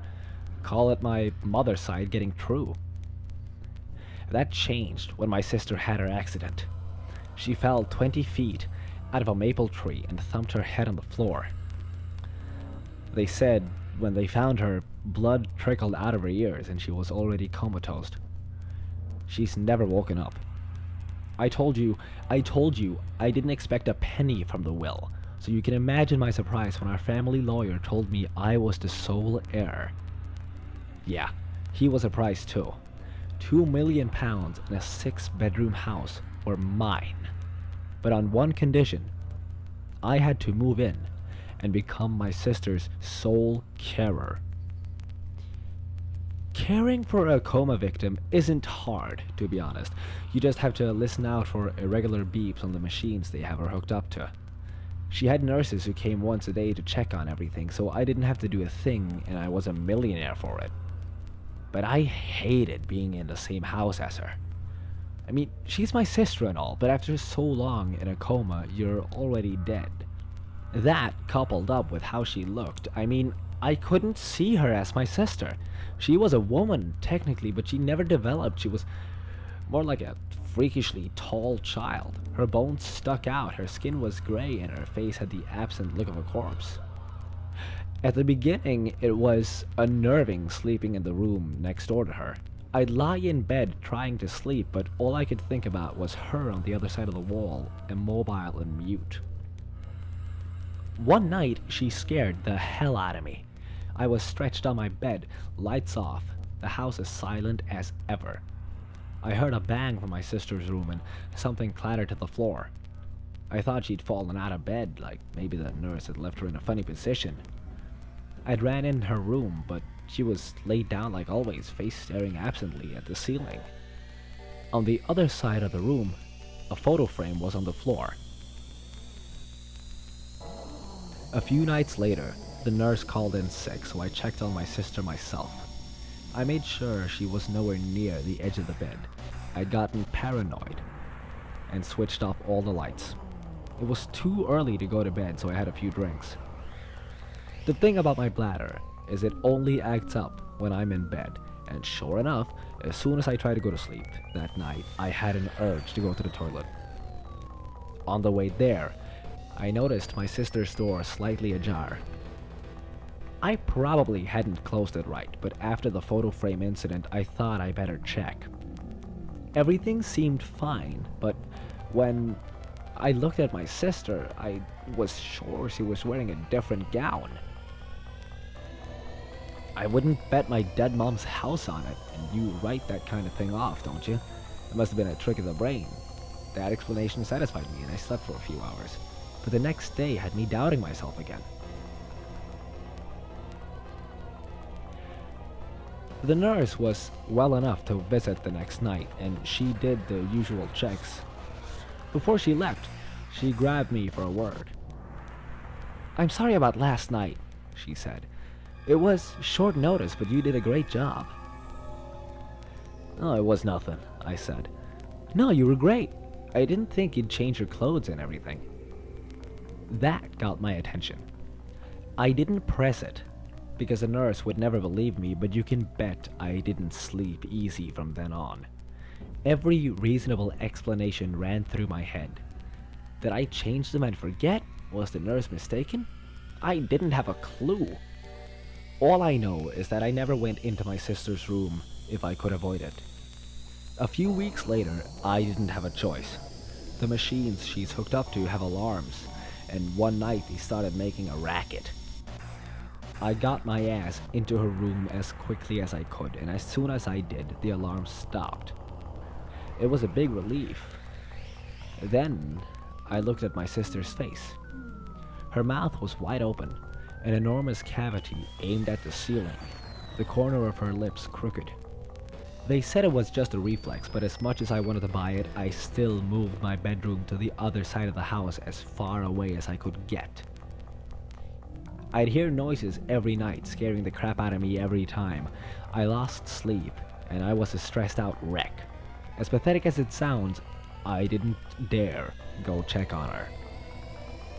And then, something happened that made me move out of the house.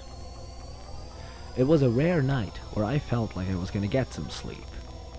I was in that in-between stage where, you're on the edge of sleep but not quite there yet. Then, my bedroom door opened and banged shut. It took me straight out of drowsiness, and I sat up in bed. I could feel something in the room with me. It wasn't right. On the floor beside me, lit in the moonlight, was my sister. Her body rigid and her mouth wide open, her face looking at mine.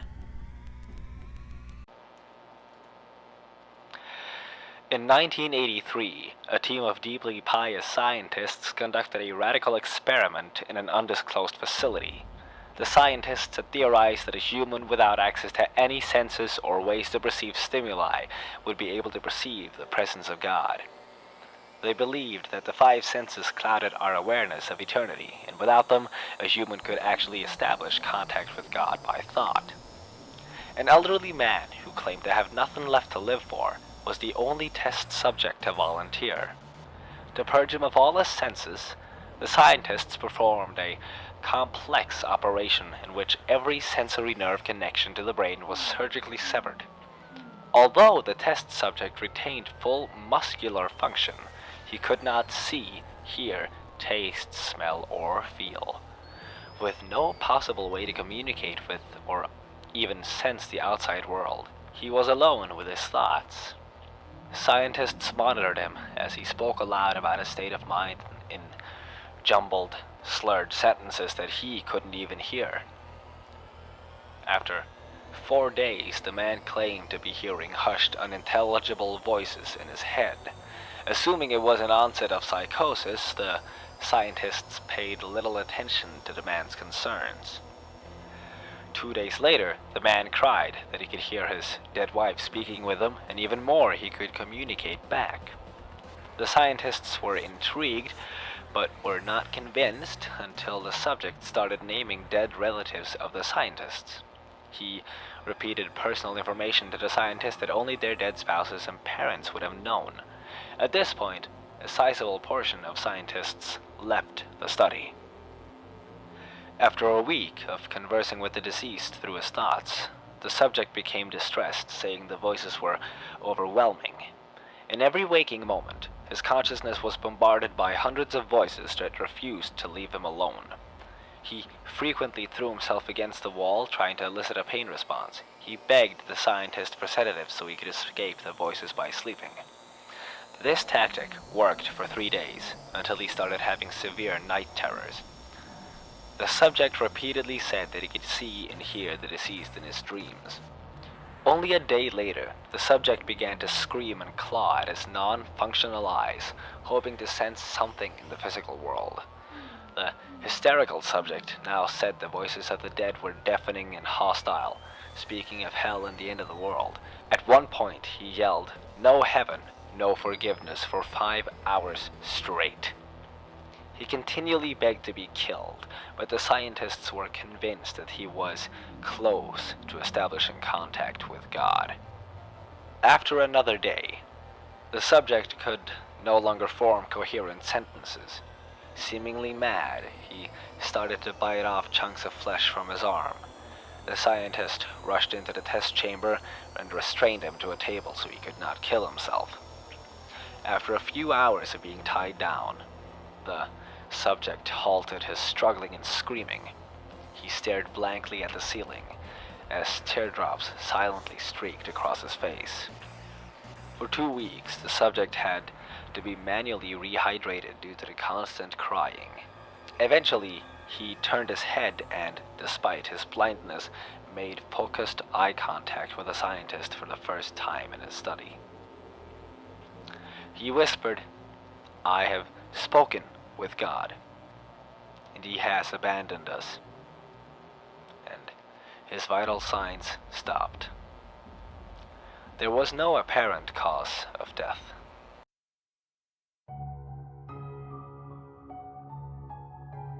In the last decade and a half, it's become infinitely easier to obtain exactly what you're looking for by way of a couple of keystrokes. The internet has made it all too simple to use a computer to change reality. An abundance of information is merely a search engine away, to the point where it's hard to imagine life as any different.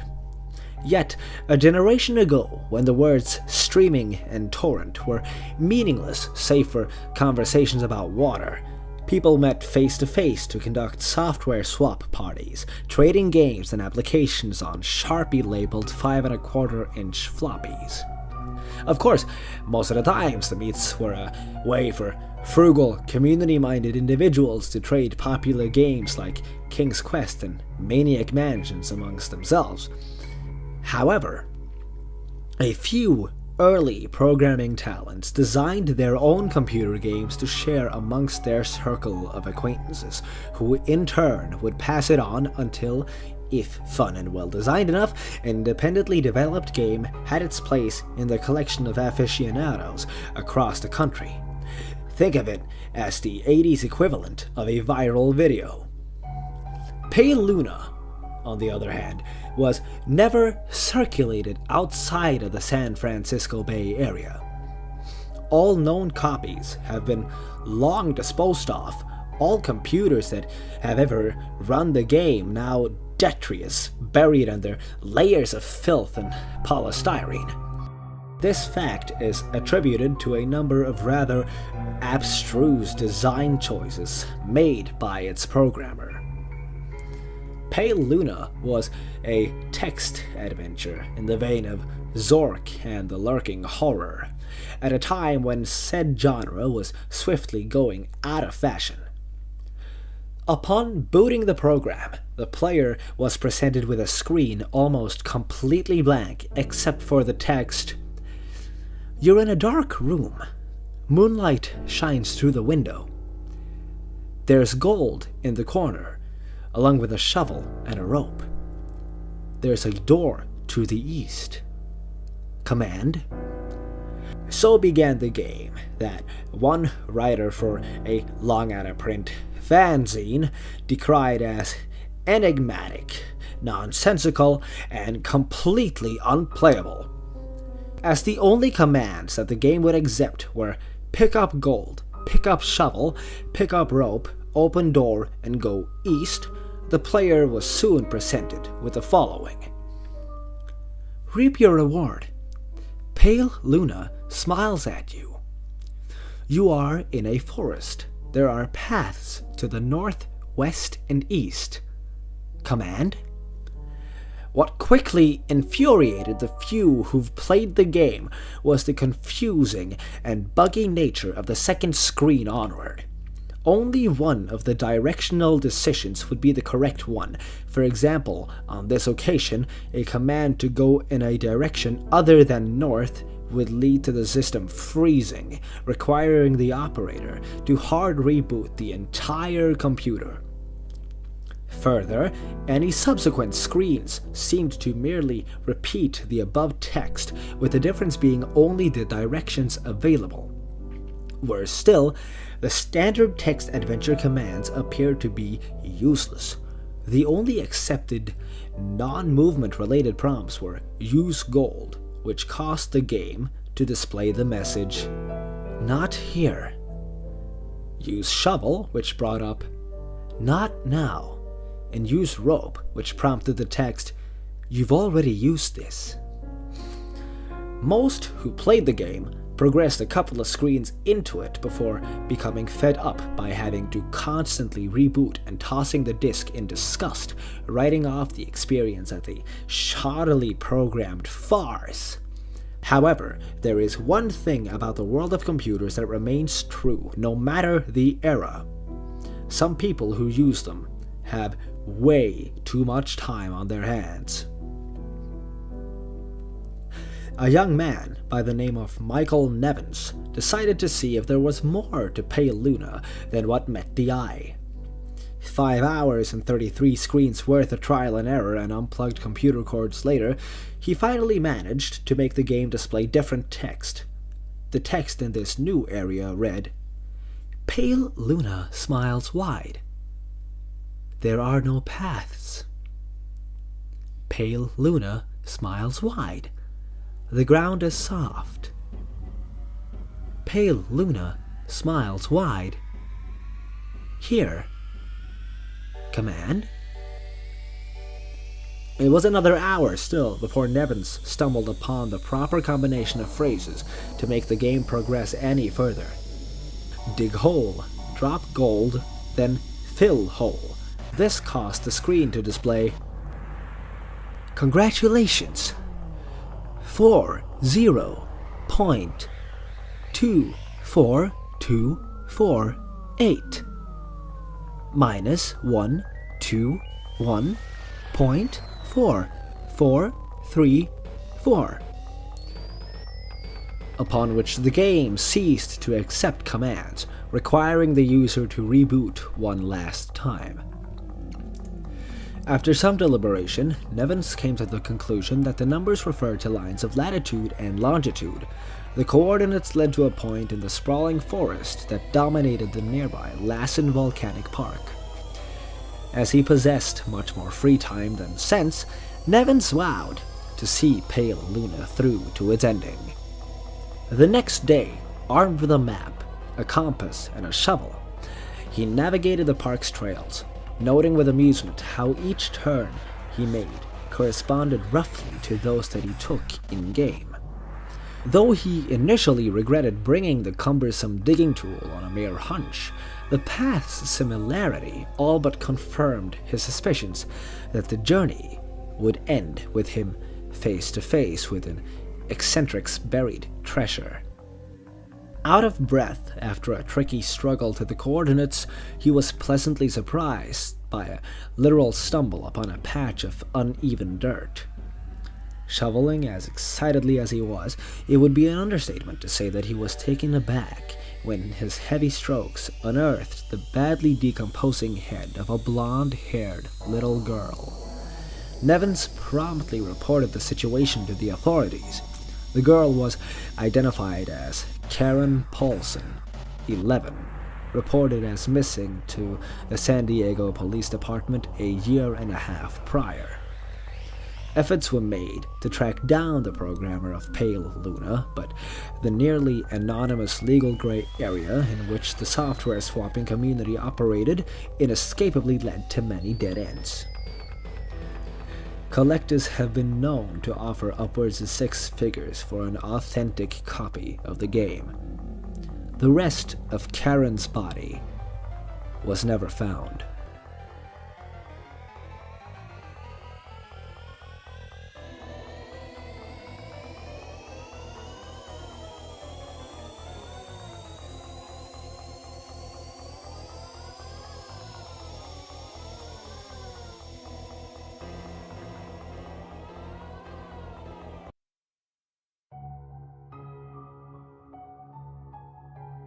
Have you ever heard of an old PC game called The Theater? Yeah, I didn't think so. Probably because many people say it doesn't even exist. You see, The Theater is an old computer game released around the same time as Doom. Today, if you ever find it, it's only available on crappy bootleg CD-ROMs which more often than not don't even actually contain the game. The actual legitimate copies that they say were released back in the day feature a blank cover with nothing but the sprite of what has since been named the Ticket Taker. He is simply a poorly drawn, pixelated Caucasian bald man with large red lips, wearing a red vest over a white shirt and black pants. He is completely emotionless, though some say that if you smash the disc, his face is shown as angry the next time you look at the cover. But this is just dismissed as an urban myth. Now, what is peculiar about The Theater, though, is that there is no developer named on the jewel case, nor a game description on the back. It is simply the Ticket Taker on a white backdrop on both sides. The game was initially known for its inability to install correctly. The installation process immediately locks up the computer when the user reaches the licensing agreement. Also strange about the licensing agreement for The Theater is that whenever the development studio is supposed to be named, the text is simply a blank line. Anyways, most people who have claimed to own one of the original CDs say that they figured out how to install the game by simply rebooting their computer on the licensing agreement with the disc still inside. Then they are prompted to press I agree on startup. Then they continue with the installation. The game then starts up without any introduction besides a main menu that is simply the sprite of a movie theater's exterior on an empty city street. The title fades in and then 3 menu buttons: New Game, Load, and Options. Selecting Options immediately crashes the game to the desktop. Load is said not to function at all. Even if you do have a saved game, nothing happens when you press it. Thus, New Game is the only working menu option. Once it is selected, you are in the first-person view. You're standing in an empty movie theater lobby, with the exception of the ticket taker, standing in front of a dark hallway which one can only assume leads to the theaters themselves. There is nothing to do but look at the poorly drawn, mostly illegible movie posters or approach the ticket taker. Once the player moves towards the ticket taker, a very low quality sound clip plays saying, "Thank you, please enjoy the movie," along with a speech box saying the same thing. You then walk into the hallway and the screen fades to black and you're back in the empty lobby and you do the exact thing again and again and again. While this may sound like a really horrible game, a number of peculiar things occur as you continue to play it. The number of times that you have to continue into the hall after giving your ticket to the ticket taker before the strange events happen is unknown. Most state that it is completely random and could take anywhere from the first playthrough through to the 400s. What happens though has deeply disturbed some players.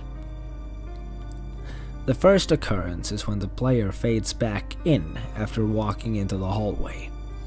This time they will notice the ticket taker is completely absent.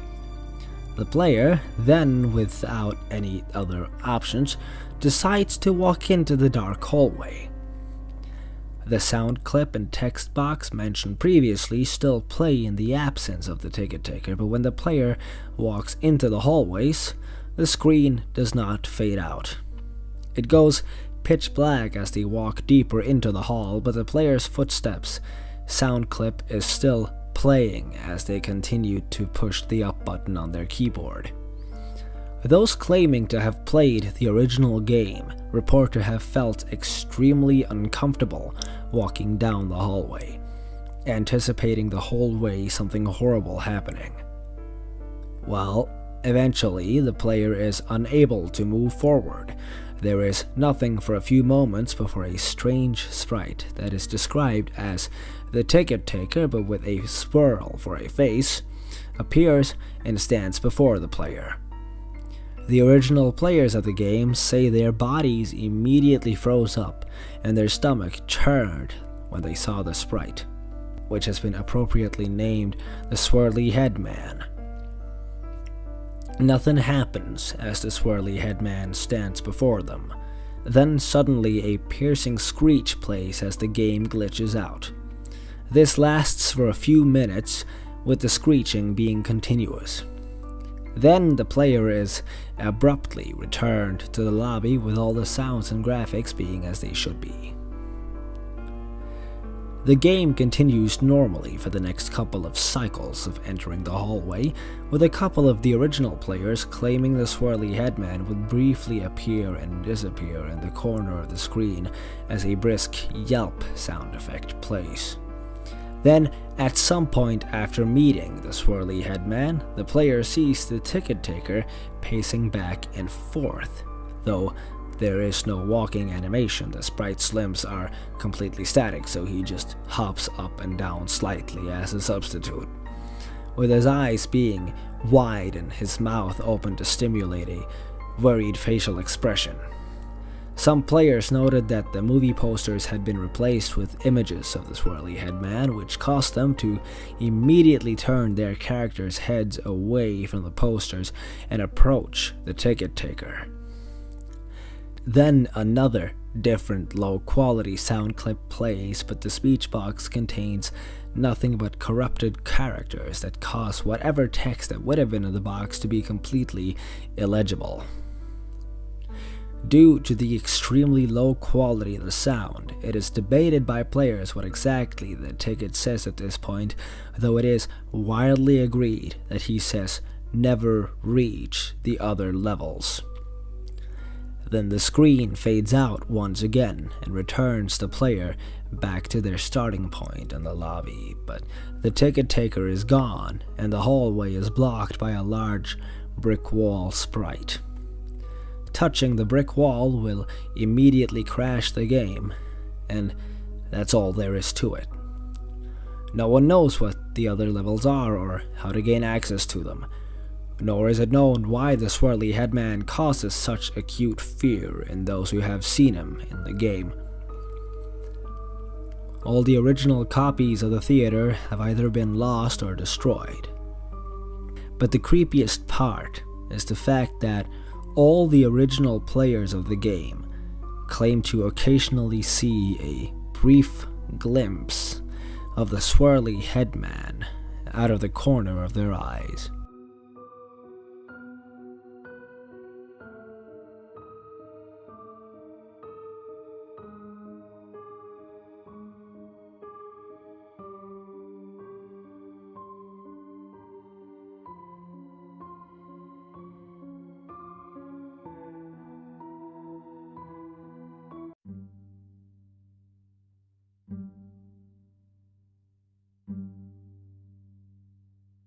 I have a story to tell you, but I beg you not to listen. Please don't. I know it sounds stupid, but by the time you understand why, it'll be too late. I know this will not deter many of you, but without this simple warning to ease my conscience, I may not be able to go through with this, and I desperately need to go through with this. Let me start at the beginning. I have an old friend, Joe, who I've known since grade school. I'm in my late 20s. So is he, and he's been my friend for at least half of that time. I'd say that we knew each other pretty well after all of that. This may seem irrelevant and uninteresting, but I have to stress this. I know him, and I know him well.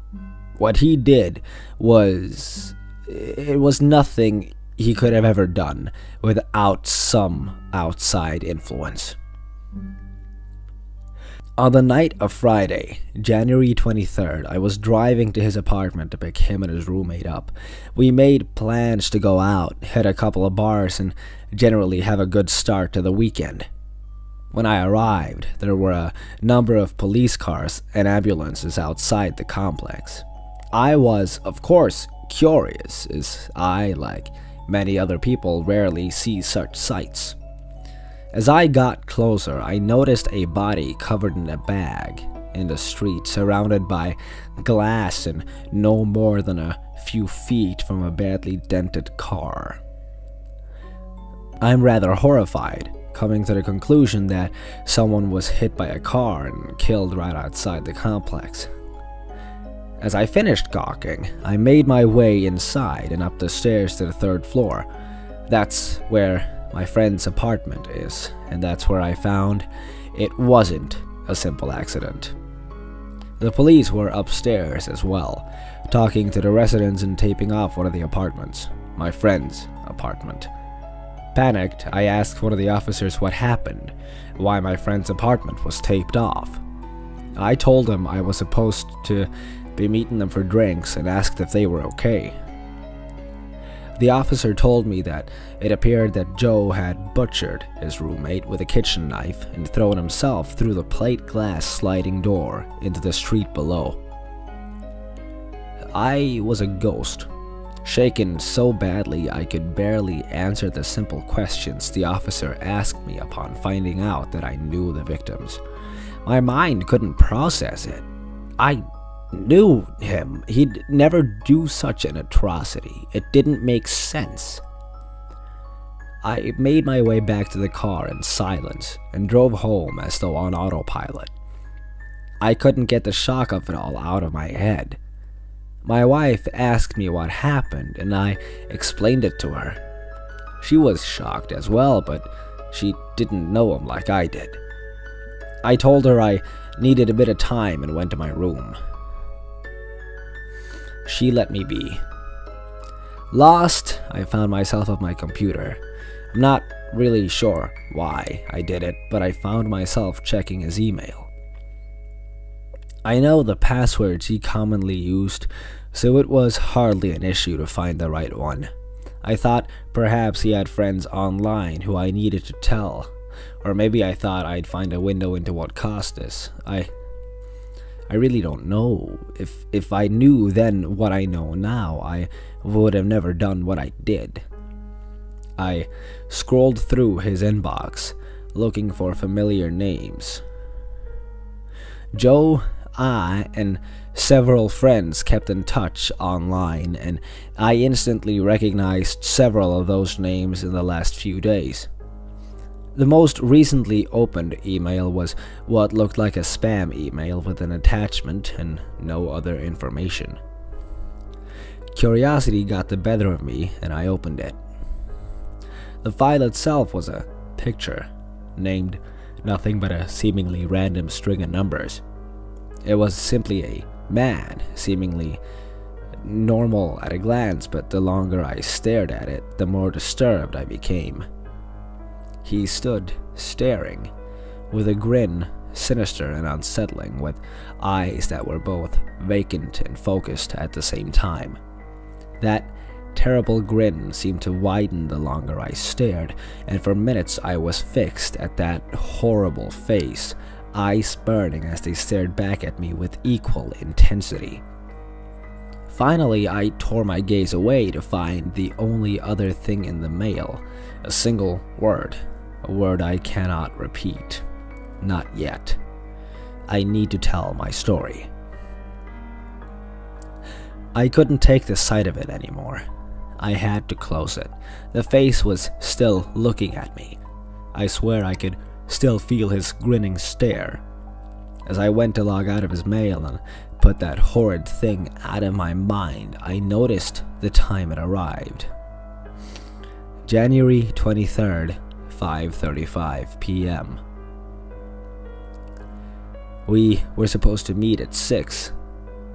He likely saw this less than half an hour before he died.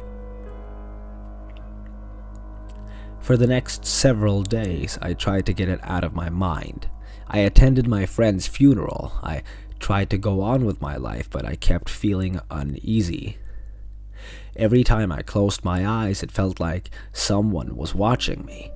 At night, I started to have unsettling nightmares. I couldn't remember much of them when I awoke, but they all had the same elements, that horrible, grinning man, blood, violence, and death. I couldn't get a good night's sleep. I was struggling at work. I kept feeling tense and on edge. I needed to know what was going on. It was hard to really know what to look for at first. All I had to go on was that image and the single word that accompanied it. Grinning man is hardly a descriptive search, and haunted grinning man or cursed grinning man wasn't really any better. Still, I did what I could with my limited resources. I actually found a reference to it, or what I thought was it, on a website dedicated to conspiracies and paranormal things and other things I'd normally dismiss as utter bullshit. Still, this wasn't natural, and I was willing to try and open my mind to any explanation, since this seemed to defy anything conventional. What I uncovered about this grinning man was that it was an image that seemed to circulate among image boards and forums a few years back. The article said the picture was harmless, if not a bit creepy, though I strongly disagree on the term "a bit." But it seemed that something about it, when coupled with a keyword that was unknown, could trigger extreme psychotic bouts, irritability, nightmares, and hallucinations. It seemed so utterly stupid. Simple text and pixels causing such harm, and yet I was sitting there realizing that I was experiencing those same nightmares, irritability, and hallucinations. Joe obviously experienced the psychosis evidenced by his sudden murder-suicide. I was stunned. I thought it had to be a joke, some kind of bizarre hoax, but I knew there was more to it than that. I knew what I was feeling, and I knew my friend. That picture and that word It had to be the keyword. What triggers everything? Oh God, was this gonna happen to me too? Was I gonna kill my wife and then myself? I started to panic, but my rational mind won over. If it was just paranoia and hallucinations, those couldn't hurt me, right? They only had power if I gave them power. I decided that I would end this, put it out of my mind, rationalize it away each time I felt it. That would be the end of it all. As much as my rational brain held me through the day, it couldn't protect me at night. My dreams continued to degrade, ending in me waking in the middle of the night, cold sweats, and heart pounding. I started taking sleeping pills, though I refused to tell my wife. I didn't want her to worry, though. I knew she could tell something was wrong with me. The pills did nothing, though. In fact, they seemed to make my dreams more vivid. I could remember everything when I awoke.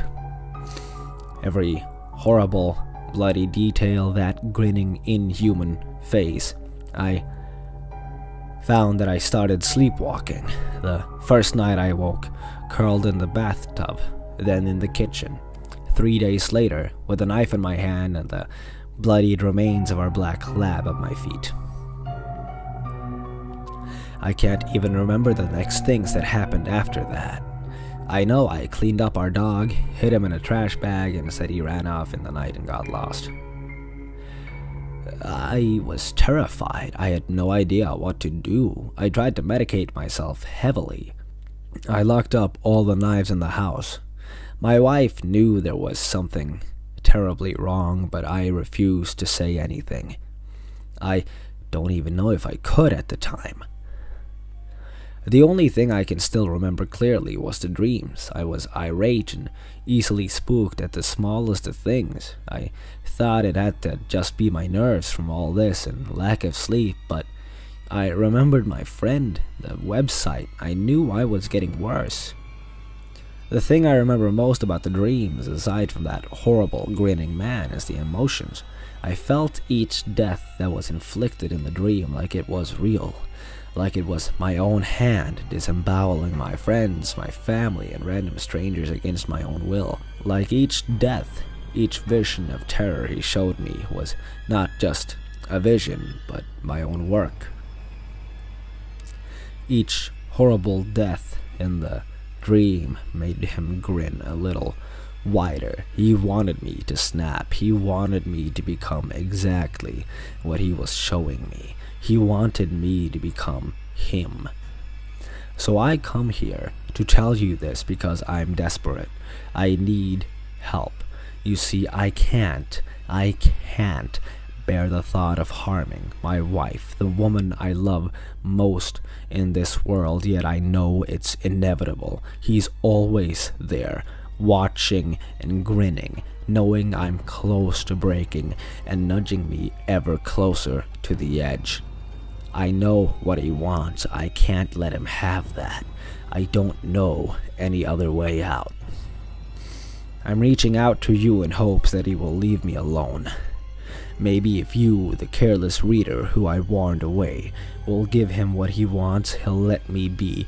I have to try. I don't know what else to do. I'm so sorry. I hope you can forgive a man for acting in desperation.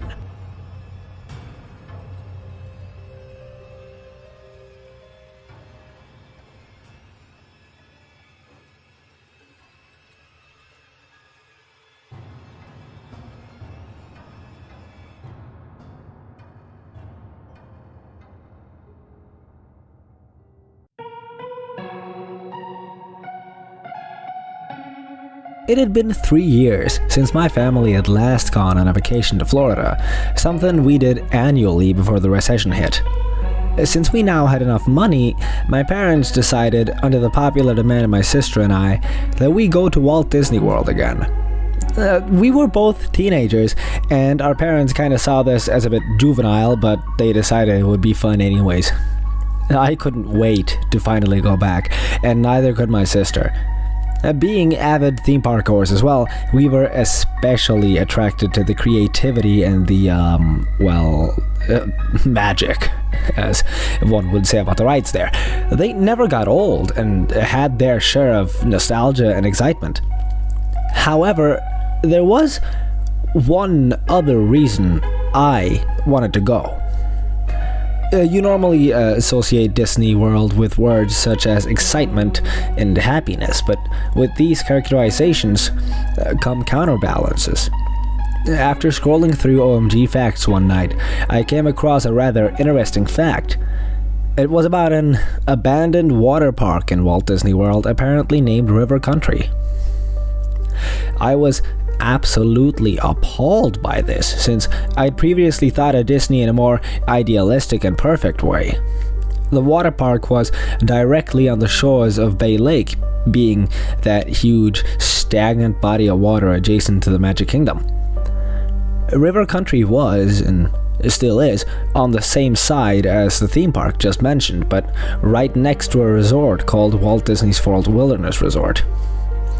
Surrounding the water park on the resort side is a large green wall with signs dotting it. The place opened in '76 and used water from Bay Lake in most of the park's attractions.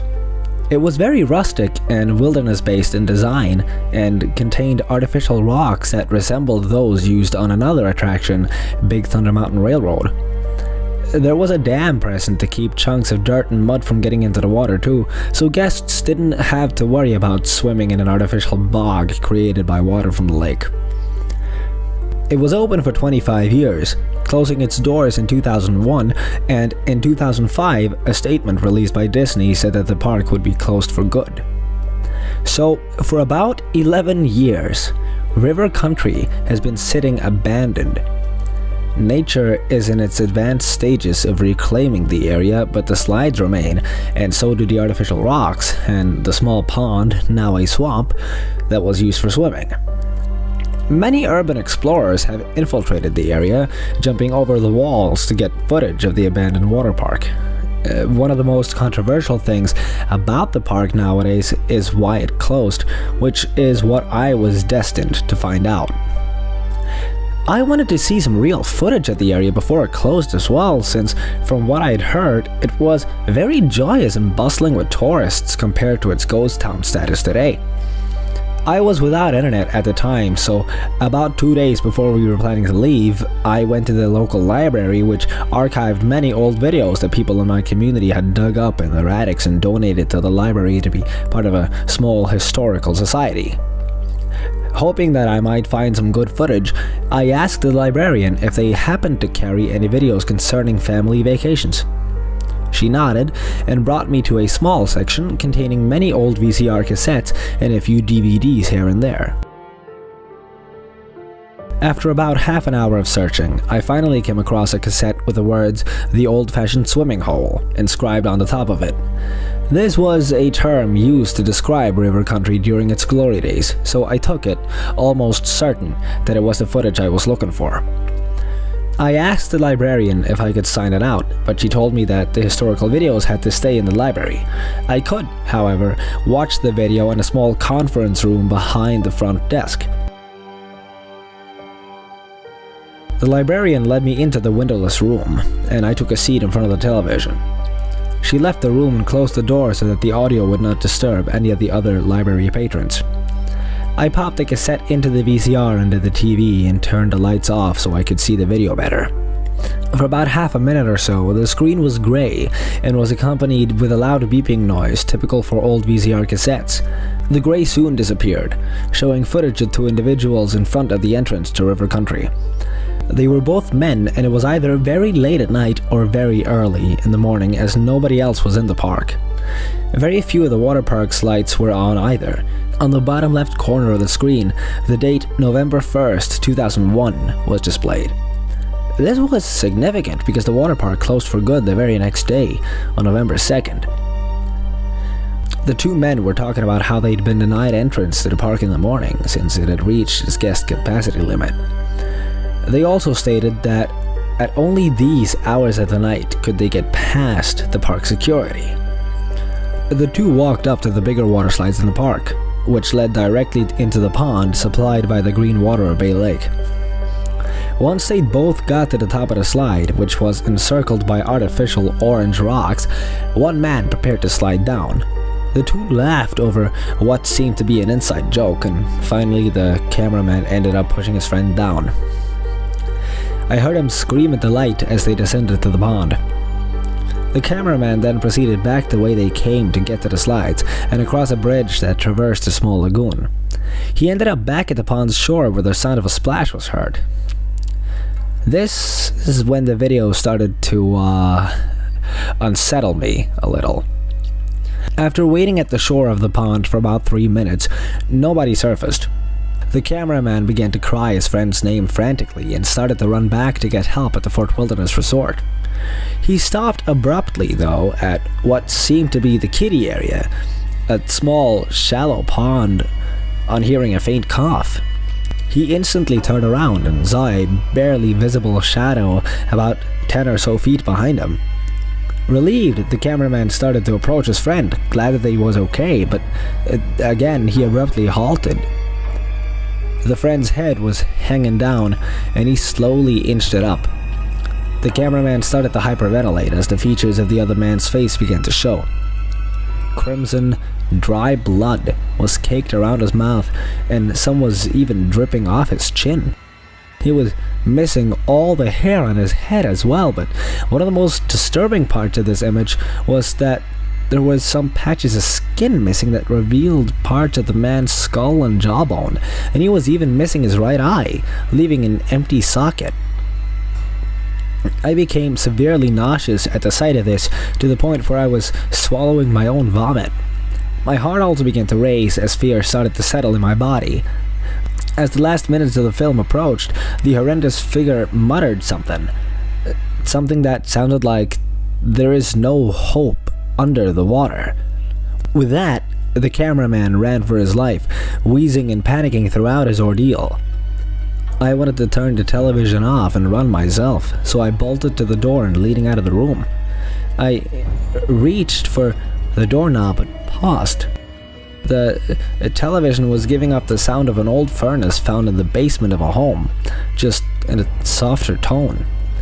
This tone, for some unknown reason, kept me from moving anywhere. I was just staring blankly at the television. The cameraman was still sprinting, but didn't seem to be making any progress. He'd ended up back at the large pond where the slide had dumped his friend. You could hear him sobbing softly, fearing for his life.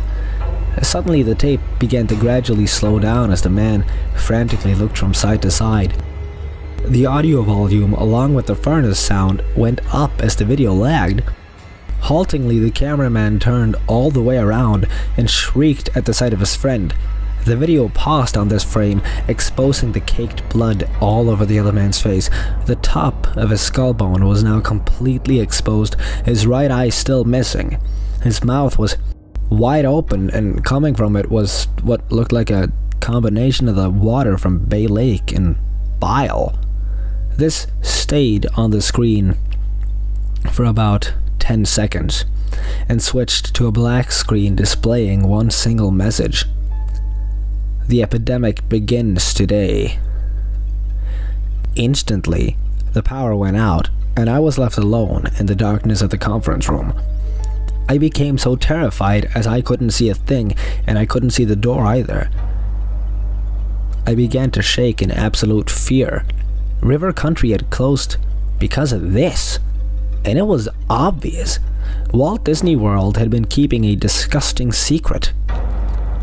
I rushed to the other side of the room, disoriented, but all I felt was warm breath seeping down my neck and the smell of bile.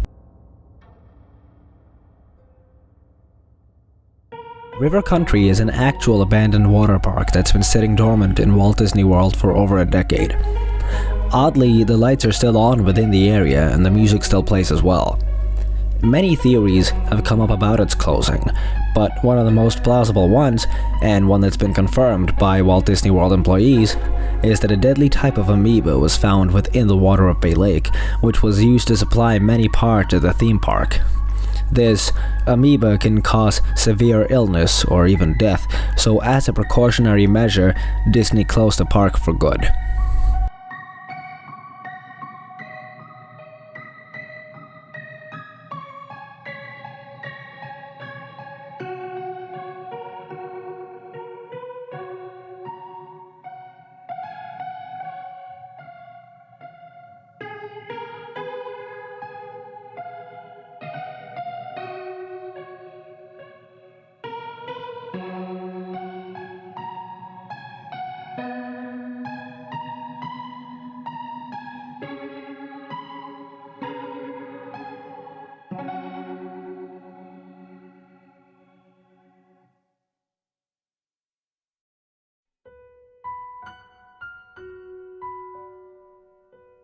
When thinking back to my earliest memories, nothing is concrete.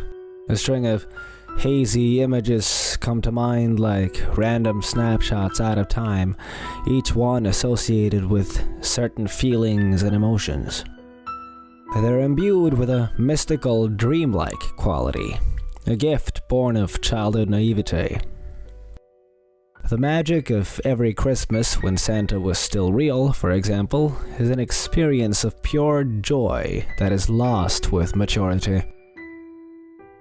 Many of these snapshots are impossible to place in any sort of context. They're just there, sunken in the crevices of the brain without rhyme or reason.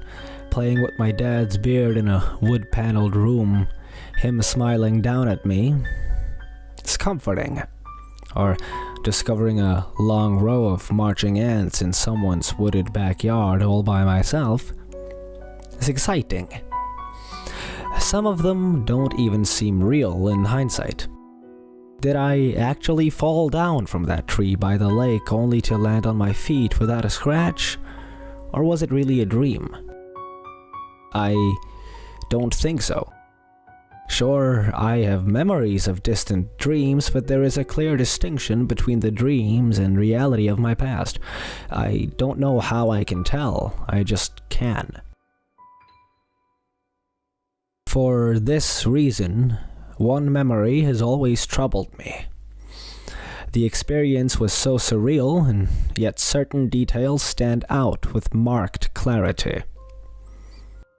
I'm not exactly sure when it happened. I couldn't have been older than 5 or 6. My brother and I were sleeping in our bunk bed. Because he was older, he got the top bunk. I had just woken up, but it was still nighttime. Something felt different. I remember seeing and smelling the rain, but not hearing any. The window was open, and it was very cold in the room. Why was the window open? The curtains were gently flapping, but there was no breeze. The quiet was so intense it buzzed through my ears. I'd been lying on my side with one arm dangling off of the edge of the bed. Gradually, I became aware that it was warmer near the floor. I felt some kind of heated breeze gently strike my hand, coming and going in short bursts. Finally, I recognized it as someone's breathing. Then the woman slid out from under my bed. The nightlight showed that she had long, blondish hair and wore a white nightgown, and in the dimness I thought it was my mother. I wasn't at all scared. It's funny how a child's mind works. What's Mummy doing under the bed? Must be getting something or checking for monsters. You know.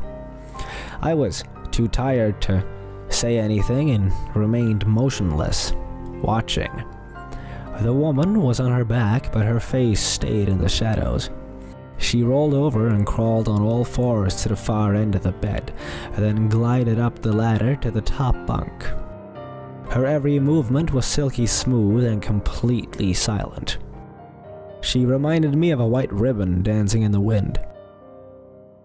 I closed my eyes and fell back to sleep. I also remember my brother telling me about a weird dream the next morning. He had dreamt of a woman who lived under the floor and came out at night to play in the rain.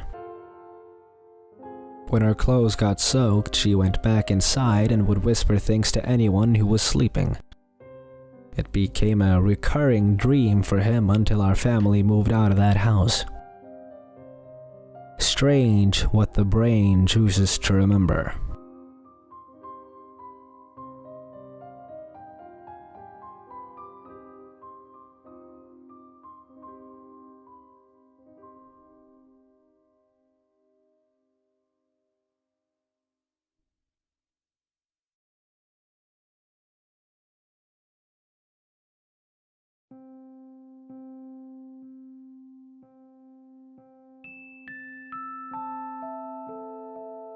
As a forewarning to all who wish to continue watching, know that I'm about to tell you a true story. Denial will hold no comfort for you, and in this case, ignorance is probably bliss. In 1817, a man named John Bell purchased a large amount of farmland in Robertson County, Tennessee. Shortly after having moved onto the property, Bell shot a strange animal in his cornfield, described as having the head of a rabbit and the body of a dog. The occurrence baffled local doctors, as such a thing shouldn't even be possible. As time passed, the family began to hear gnawing, hacking, and knocking noises coming from outside the house. Eventually, the noises came inside with no apparent source of the sounds. It wasn't long after that the tremors began to shake the property, an event that, again, seemed impossible to men of science. After a while, faint whispers began to haunt the family, growing ever louder over time. They haunted the Bells and all visitors, scaring most people away before they even reached the house. After a while, John Bell decided he'd had enough. He'd called in a priest to try to cleanse the land. This was a grave mistake. The spirit laughed at the holy man's petty attempt to stop it and turned violent. Tables and chairs were thrown at him, even as he held a crucifix and holy water. Could it be that God himself was powerless to this monster? The priest survived, but received 6 stitches and many broken bones. Whatever the priest had done seemed to enrage the dark presence. It made frequent attacks on the family, whether by controlling inanimate objects or by striking them with an unseen force. At all times, however, the family knew they were not safe. As one can imagine, word of these events traveled quickly. Many visited the farm to see if there really were voices and tremors, but left quickly upon experiencing either. One brave skeptic chose to stay the night, and was welcomed to the guest room in the house. As he was falling asleep, he claimed to have felt a strange presence crawl up next to him in the bed. Frightened, he hastily tried to use his blankets like a net and threw the presence into the fireplace. What happened then is best quoted by John Bell's journal. I was sharply awakened by the most horrid of screams coming from the guest room. Upon entering the room, they found a trail of blood leading away from the fireplace and outside the room, though the screams remained. All hints of doubt had been erased from the mind of their guest as he briskly left the premises. As the situation grew ever more bleak, John Bell's health began to deteriorate. He suffered from a number of severe inexplicable ailments, from facial seizures to internal necrosis. The doctor gave him medicine to help ease the pain of his passing. One day, they found him lying dead on his bed. It seemed someone had switched out his medicine for poison, which they confirmed upon force-feeding it to the cat. Even at his funeral, the presence did not let up. It mocked the family, laughing at them and making snide remarks like, "I fixed him." Even to this day, John Bell is the only obituary classified as murder by a ghost. It is said that if you go to the property today, you can still feel a dark, malicious presence, though it is significantly tamer today than it once was. So what was it about John Bell that made him a target? He was a seemingly normal man with a seemingly normal family, yet for some reason the presence haunted him to his death. Why did it go through so much effort just to torment and kill one man? And worst of all, what's to stop it from happening again?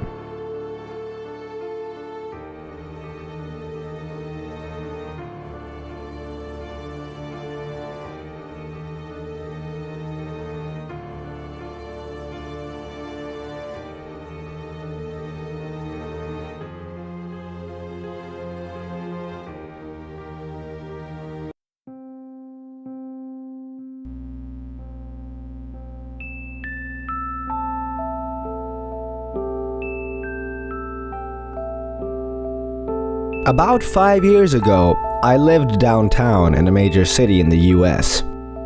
I've always been a night person, so I would often find myself bored after my roommate, who was decidedly not a night person, went to sleep. To pass the time, I used to go for long walks and spend the time thinking. I spent 4 years like that, walking alone at night, and never once had a reason to feel afraid. I always used to joke with my roommate that even the drug dealers in the city were polite. But all of that changed in just a few minutes of one evening. It was a Wednesday, somewhere between 1 and 2 in the morning, and I was walking near a police-patrolled park quite a ways from my apartment. It was a quiet night, even for a weeknight, with very little traffic and almost no one on foot. The park, as it was most nights, was completely empty. I turned down a short side street in order to loop back to my apartment when I first noticed him. At the far end of the street on my side was the silhouette of a man dancing. It was a strange dance, similar to a waltz, but he finished each box with an odd forward stride. I guess you could say he was dance walking, headed straight for me. Deciding he was probably drunk, I stepped as close as I could to the road to give him the majority of the sidewalk to pass me by. The closer he got, the more I realized how gracefully he was moving. He was very tall and lanky and wearing an old suit. He danced closer still until I could make out his face. His eyes were open wide and wild, head tilted back slightly, looking off at the sky. His mouth was formed in a painfully wide cartoon of a smile. Between the eyes and the smile, I decided to cross the street before he danced any closer. I took my eyes off him to cross the empty street. As I reached the other side, I glanced back and then stopped dead in my tracks. He'd stopped dancing and was standing with one foot in the street, perfectly parallel to me. He was facing me, but still looking skyward, smile still wide on his lips. I was completely and utterly unnerved by this. I started walking again, but kept my eyes on the man. He didn't move. Once I'd put about half a block between us, I turned away from him for a moment to watch the sidewalk in front of me. The street and the sidewalk ahead of me were completely empty. Still unnerved, I looked back to where he'd been standing to find him gone. For the briefest of moments, I felt relieved until I noticed him. He'd crossed the street and was now slightly crouched down. I couldn't tell for sure due to the distance and the shadows, but I was certain he was facing me. I had looked away from him for no more than 10 seconds. So it was clear that he'd moved fast. I was so shocked that I stood there for some time, staring at him, and then he started moving toward me again. He took giant, exaggerated, tiptoed steps, as if he were a cartoon character sneaking up on someone. Except he was moving very, very quickly. I'd like to say at this point that I ran away or pulled out my pepper spray or my cell phone or anything at all, but I didn't. I just stood there, completely frozen, as the smiling man crept towards me. And then he stopped, again, about a car length away from me, still smiling a smile, still looking to the sky. When I finally found my voice, I blurted out the first thing that came to my mind. What I meant to ask was, "What do you want?" in an angry, commanding tone. What came out was a whimper. Regardless of whether or not humans can smell fear, they can certainly hear it. I heard it in my own voice, and that only made me more afraid, but he didn't react to it at all. He just stood there, smiling. And then, after what felt like forever, he turned around, very slowly, and started dance walking away just like that. Not wanting to turn my back to him again, I just watched him go until it was far enough away to almost be out of sight. And then I realized something. He wasn't moving away anymore, nor was he dancing. I watched in horror as the distant shape of him grew larger and larger. He was coming back my way, and this time he was running. I ran too. I ran until I was off the side road and back onto a better lit road with sparse traffic. Looking behind me then, he was nowhere to be found. The rest of the way home, I kept glancing over my shoulder, always expecting to see his stupid smile, but he was never there. I lived in that city for 6 months after that night, and never went out for another walk. There was something about his face that always haunted me. He didn't look drunk, he didn't look high, he looked completely and utterly insane.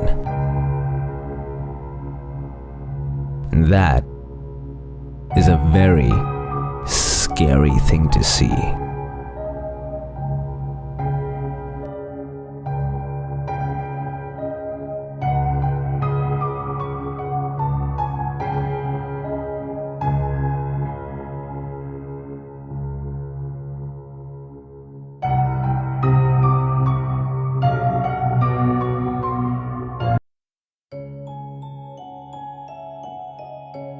I'm sure we've all heard of Disney, right? That adorable mouse and all the other lovable characters. Well, when I was a child, my favorite was Pinocchio. He'd always appealed to me. The simple fact of him wanting to be a boy was charming and yet strangely unsettling. I mean, what would he do to become a boy? I also found his growing nose amusing. Apologies, my name is Brian, and I used to live in a little town in Oklahoma that was known as Vielville, which is French for Old Town.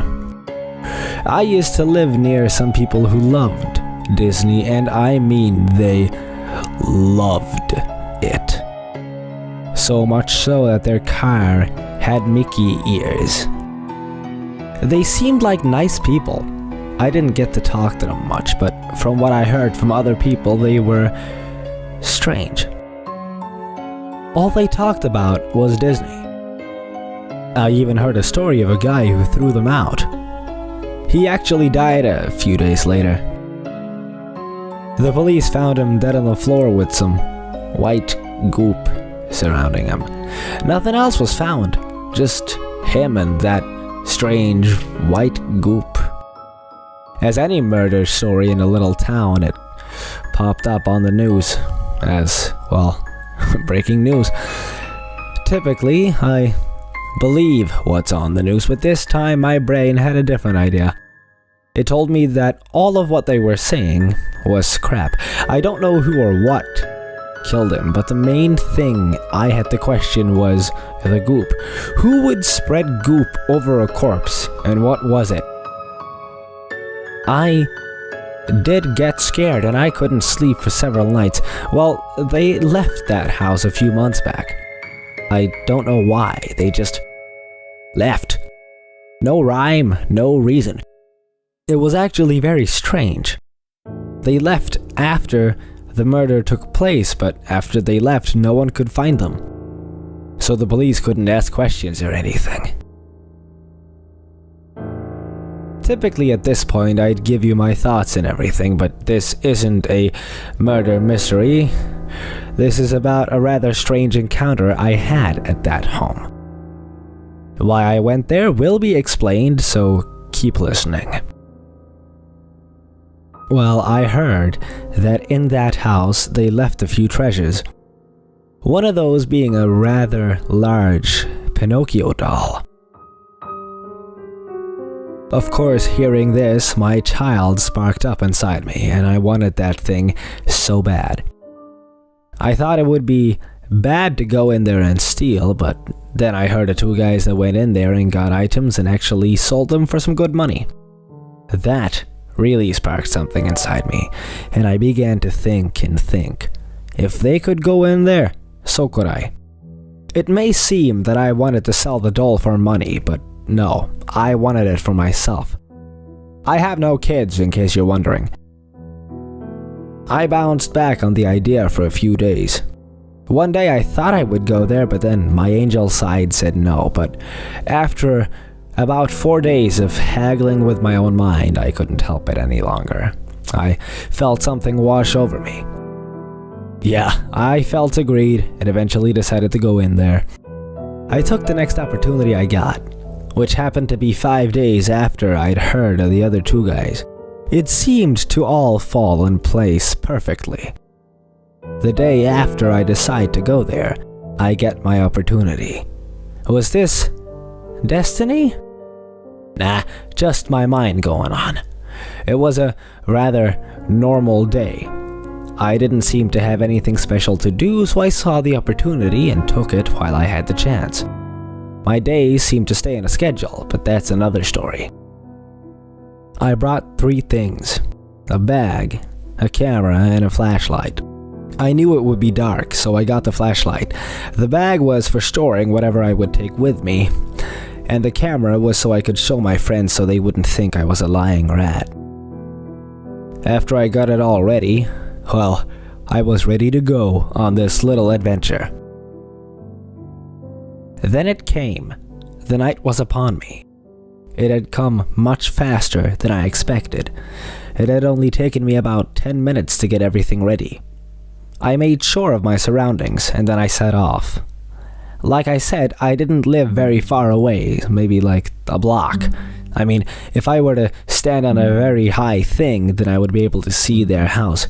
Anyway, as I walked there, I seemed to be having flashbacks of the guy who died. I felt something uneasy in the air, and that uneasiness only seemed to rise as I grew closer to that old, rotting place. I didn't know what to expect out of the house. Rotting piece of trash? Yeah, I expected that too. I seemed to get to the house much faster than I thought I would. I was hoping it would take longer. I didn't know if I would be able to do it. It wasn't huge, it was only 1 story tall and had what appeared to be maybe 5 rooms. It wasn't as bad as I thought it would be. It still looked horrible, but not the kind of condition you'd expect from an old home. Meanwhile, I stepped inside. It was dark, so instinctively I turned on the flashlight. As soon as I flicked it on, something seemed to move. I looked around and there was nothing unusual. I just shrugged and let my eyes wander the room, curious to see what was in there.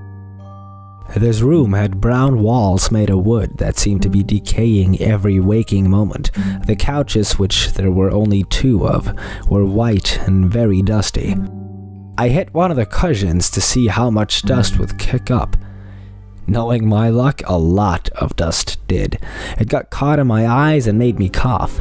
I couldn't see anything with the dust in my eyes, which made my brain flash images of the dead guy.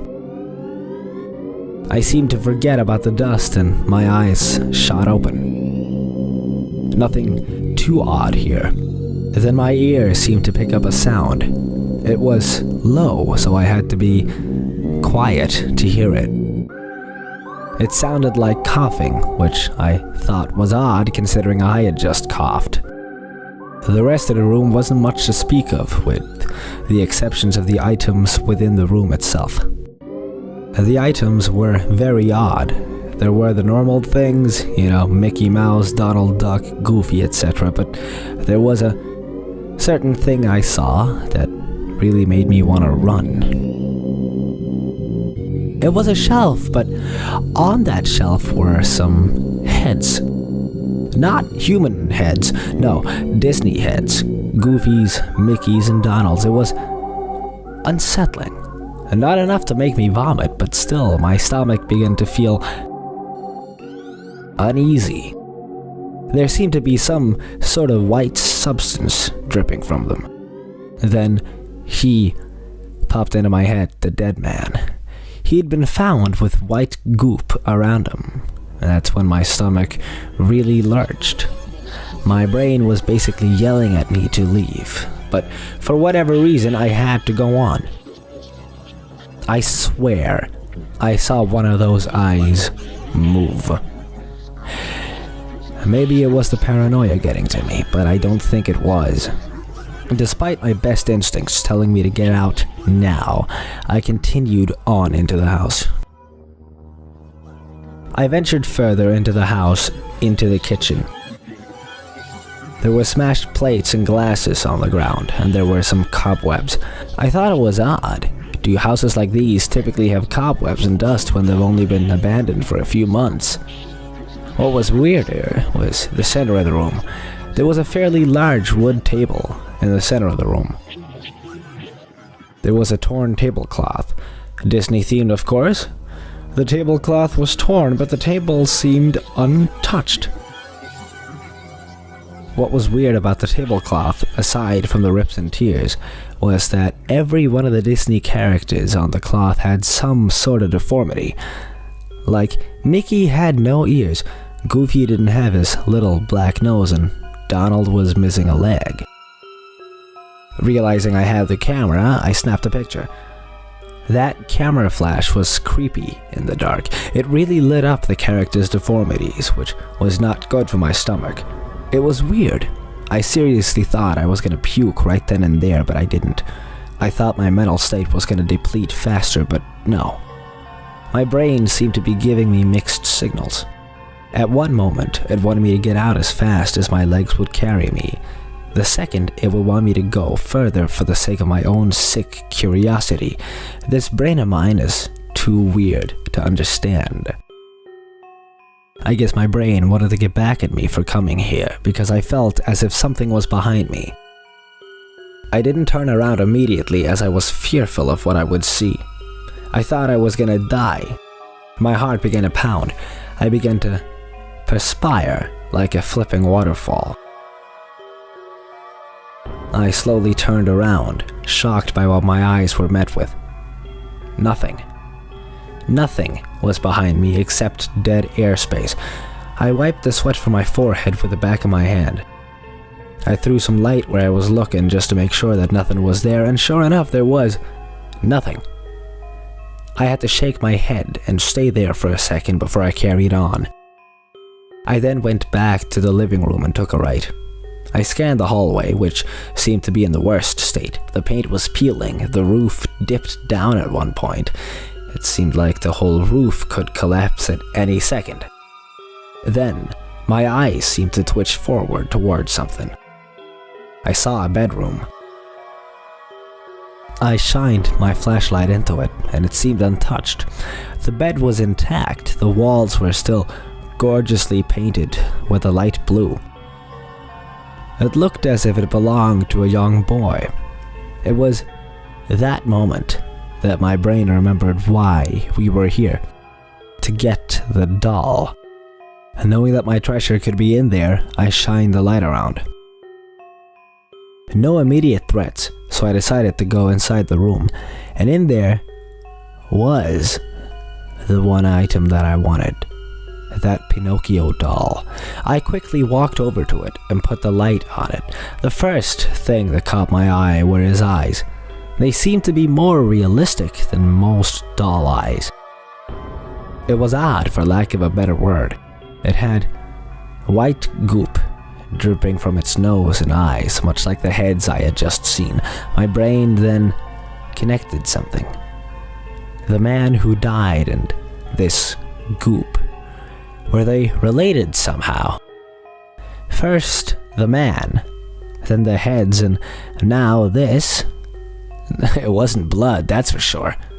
What was this foreign substance? I decided to be stupid though and put some on my finger. I lifted it to my nose and smelled it. It was awful. My nose wrinkled up and my eyes watered. It smelled like sewage. What in the world would I gotten into this doll to make it smell like that? I didn't want to be here any longer. I'd had enough of this. I just wanted to get the doll and go home. I decided that I would clean it at home. I gathered it up and put it into the bag. It was a little heavier than I imagined, but nothing I couldn't handle. I'd gotten what I came for. My spirits seemed to lighten a little. I walked out of the bedroom. I thought that all this crazy paranoia stuff would stop. Until I saw one of the heads twitch. Wait, what? That was my first thought. Why was this head twitching? I had to stop and just stare. And the head seemed to be fine with that. It kept on twitching, getting more and more violent, more of that white goop coming out of it. It went all over the room. Some of it hit me in the face, and of course I repulsed back. What the hell is happening? I'd finally snapped. I couldn't take this anymore. Then my bag ruzzled. I turned to be met with a hand popping out of my bag. I tore my bag off and dropped it on the floor. My heart began to pound like a drum. The doll crawled out of the bag and looked at me. The doll crawled out of the bag and looked at me, its eyes fixed on my body and the white goop dripping out of its mouth and eyes. "Welcome to the house at Disney," it said in that sweet, innocent voice. I began to walk back. The doll didn't follow. It just stood there and said, "Welcome to the house at Disney," repeatedly. Fear was raising inside me until I had to run as fast as my legs would carry me. That doll muttered one last thing before I turned and ran. "Welcome to the house of hell." I darted out of that house with plans to never return. What had just happened? Is that doll possessed? It didn't take me long until I got back to my home. I ran inside and slammed the door. Then I collapsed on the floor trying to calm myself down. I had to contemplate what the hell had just happened to me. Was this some sick prank? Or was it something more? I realized something. My camera. I still had it. I sat up quickly and looked at it. I went to the album to see the pictures I took, but on there was a picture that I hadn't taken. Remember the man I mentioned? There was a picture of that doll strangling him. The white goop was oozing out of the doll's eyes and mouth, and was also seeping out of the doll's hands and covered the guy. I stared at the camera for what seemed like forever. I couldn't believe what I was seeing. who or what took that picture. I definitely didn't take it. I threw that camera away as hard as I could. It smashed against the wall. I didn't care if I would be called a liar. I didn't want anything to do with that doll. I didn't want anything to do with that house. I got up and sat on my couch. I had to relax my brain. It was thrashing violently. And you know what? I felt something drip on me.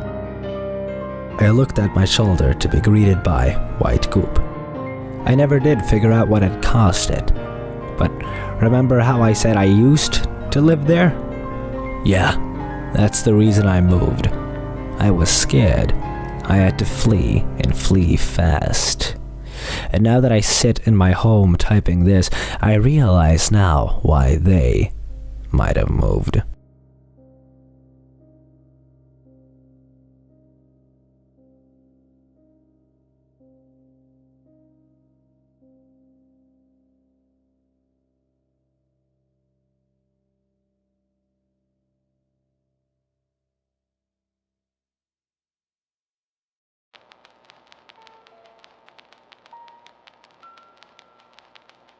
Ever feel like you're being watched? Awful feeling, isn't it?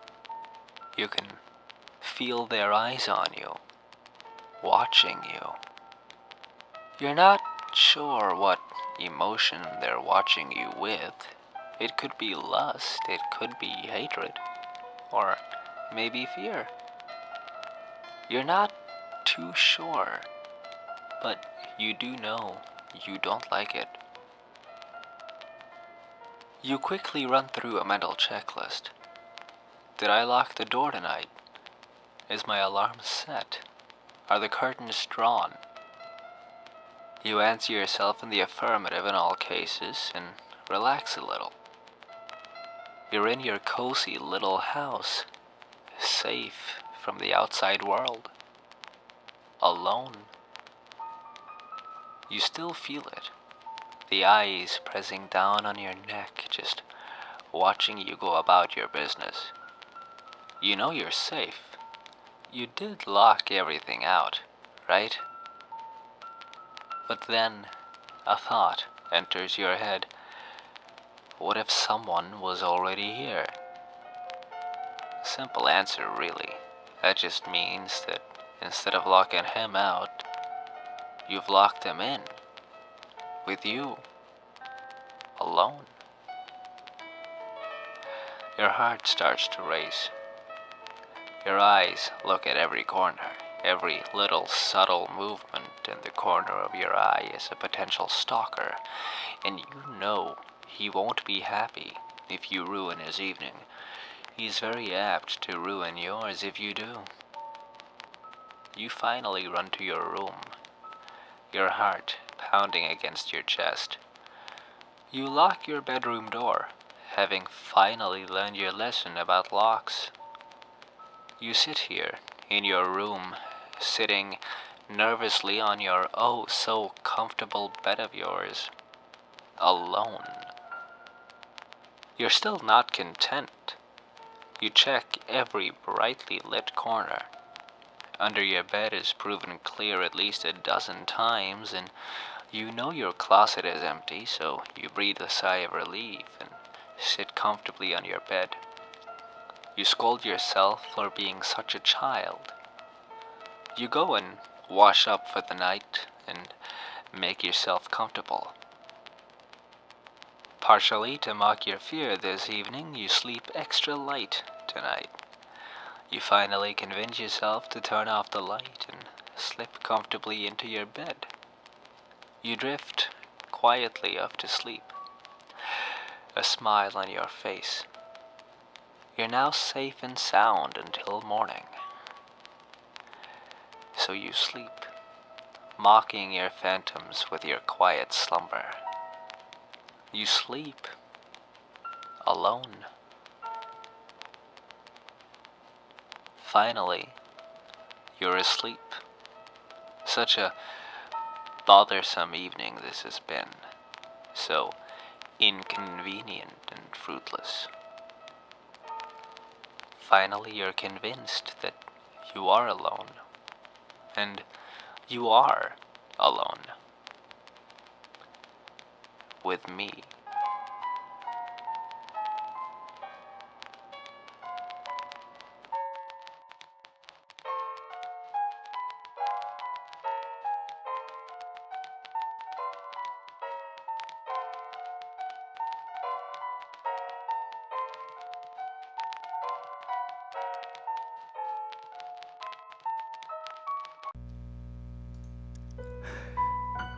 During my childhood, my family was like a drop of water in a vast river, never remaining in one location for long. We settled in Rhode Island when I was 8, and there we remained until I went to college in Colorado Springs. Most of my memories are rooted in Rhode Island, but there are fragments in the attic of my brain which belong to the various homes we'd lived in when I was much younger. Most of these memories are unclear and pointless, chasing after another boy in the backyard of a house in North Carolina, trying to build a raft to float on the creek behind the apartment we rented in Pennsylvania, and so on. But there is one set of memories which remains as clear as glass, as though they were just made yesterday. I often wonder whether these memories are simply lucid dreams produced by the long sickness I experienced that spring, but in my heart, I know they are real. We were living in a house just outside the bustling metropolis in New Vineyard, Maine, population 643. It was a large structure, especially for a family of 3. There were a number of rooms that I didn't see in the 5 months we resided there. In some ways it was a waste of space, but it was the only house on the market at the time, at least within an hour's commute of my father's place of work. The day after my 5th birthday, attended by my parents alone, I came down with a fever. The doctor said I had mononucleosis, which meant no rough play and more fever for at least another 3 weeks. It was a horrible time to be bedridden. We were in the process of packing our things and moving to Pennsylvania, and most of my things were already packed away in boxes, leaving my room barren. My mother brought me ginger ale and books several times a day, and these served the function of being my primary form of entertainment for the next few weeks. Boredom always loomed just around the corner, waiting to rear its ugly head and compound my misery. I don't exactly recall how I met Mr. Widemouth. I think it was about a week after I was diagnosed with mono. My first memory of the small creature was asking him if he had a name. He told me to call him Mr. Widemouth because his mouth was large. In fact, everything about him was large in comparison to his body. His head, his eyes, his crooked ears, but his mouth was by far the largest. "Now you look kinda like a Furby," I said as he flipped through one of my books. Mr. Widemouth stopped and gave me a puzzled look. "Furby? What's a Furby?" he asked. I shrugged. You know, the toy. The little robot with the big ears. You can pet him, feed him, almost like a real pet." "Oh." Mr. Widemouth resumed his activity. "You don't need one of those. They aren't the same as having a real friend." I remember Mr. Widemouth disappearing every time my mother stopped by to check in on me. "I lay under your bed," he later explained. "I don't want your parents to see me because I'm afraid they won't let us play anymore." We didn't do much during those first few days. Mr. Widemouth just kinda looked at my books, fascinated by the stories and pictures they contained. The 3rd or 4th morning after I met him, he greeted me with a large smile on his face. "I have a new game we can play," he said. "We have to wait until after your mother comes home to check in on you, 'cause she can't see us play it. It's a secret game." After my mother delivered some more books and soda at the usual time, Mr. Widemouth slipped out from under the bed and tugged my hand. "We have to go to the room at the end of this hallway," he said. I objected at first, as my parents had forbidden me to leave my bed without their permission, but Mr. Widemouth persisted until I gave in. The room in question had no furniture or wallpaper. Its only distinguishing feature was a window opposite the doorway. Mr. Widemouth darted across the room and gave the window a firm push, flinging it open. He then beckoned me to look at the ground below. We were on the second story of the house, but it was on a hill, and from this angle the drop was farther than 2 stories due to the incline. "I like to play a pretend up here," Mr. Widemouth explained. "I pretend that there's a big, soft trampoline below this window, and I jump.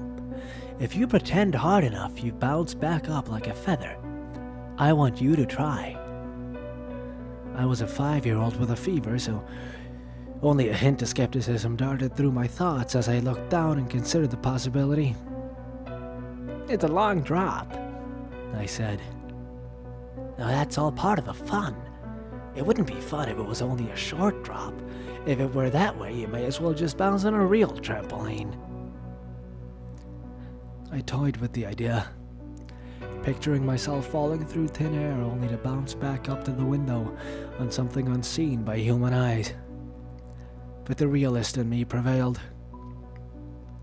"Maybe some other time," I said. "I don't know if I have enough imagination. I could get hurt." Mr. Widemouth's face contorted into a snarl, but only for a moment. Anger gave way to disappointment. "If you say so," he said. He spent the rest of the day under my bed, quiet as a mouse. The following morning, Mr. Widemouth arrived holding a small box. "I want to teach you how to juggle," he said. "Here are some things you can use to practice before I start giving you lessons." I looked in the box. It was full of knives. "My parents will kill me," I shouted, horrified that Mr. Widemouth had brought knives into my room, objects that my parents would never allow me to touch. "I'll be spanked and grounded for a year." Mr. Widemouth frowned. "It's fun to juggle with these. I want you to try it." I pushed the box away. "I can't. I'll get in trouble. Knives aren't safe to just throw in the air." Mr. Widemouth's frown deepened into a scowl. He took the box of knives and slid under my bed, remaining there the rest of the day. I began to wonder how often he was under me. I started having trouble sleeping after that. Mr. Widemouth often woke me up at night, saying he put a real trampoline under the window. A big one that I couldn't see in the dark. I always declined and tried to go back to sleep, but Mr. Widemouth persisted. Sometimes he stayed by my side until early in the morning, encouraging me to jump. He wasn't so fun to play with anymore. My mother came to me one morning and told me I had her permission to walk outside. She thought the fresh air would be good for me, especially after being confined to my room for so long. Ecstatic, I put on my sneakers and trotted out to the back porch, yearning for the feeling of sun on my face. Mr. Widemouth was waiting for me. "I have something I want you to see," he said. I must have given him a weird look, 'cause he then said, "It's safe, I promise." I followed him to the beginning of a deer trail which ran through the woods behind the house. "This is an important path," he explained. "I've had a lot of friends about your age. When they were ready, I took them down this path to a special place. You aren't ready yet, but one day I hope to take you there." I returned to the house, wondering what kind of place lay beyond that trail. 2 weeks after I met Mr. Widemouth, the last load of our things had been packed into a moving truck. I would be in the cab of that truck, sitting next to my father for the long drive to Pennsylvania. I considered telling Mr. Widemouth that I would be leaving, but even at 5 years old, I was beginning to suspect that perhaps the creature's intentions were not to my benefit, despite what he said otherwise. For this reason, I decided to keep my departure a secret. My father and I were in the truck at 4 a.m. He was hoping to make it to Pennsylvania by lunchtime tomorrow with the help of an endless supply of coffee and a six-pack of energy drinks.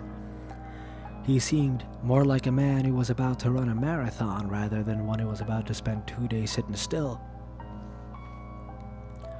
Early enough for you? He asked. I nodded and placed my head against the window, hoping for some sleep before the sun came up. I felt my father's hand on my shoulder. This is the last move, son. I promise. I know it's hard for you, sick as you've been. Once Daddy gets promoted, we can settle down and you can make friends. I opened my eyes as we backed out of the driveway. I saw Mr. Widemouth's silhouette in my bedroom window. He stood motionless until the truck was about to turn onto the main road. He gave a pitiful little wave goodbye, steak knife in hand. I didn't wave back. Years later, I returned to New Vineyard. The piece of land our house stood upon was empty except for the foundation, as the house burned down a few years after my family left. Out of curiosity, I followed the deer trail that Mr. Widemouth had shown me. Part of me expected him to jump out from behind a tree and scare the living bejesus out of me, but I felt that Mr. Widemouth was gone, somehow tied to the house that no longer existed. The trail ended at the New Vineyard Memorial Cemetery. I noticed that many of the tombstones belonged to children.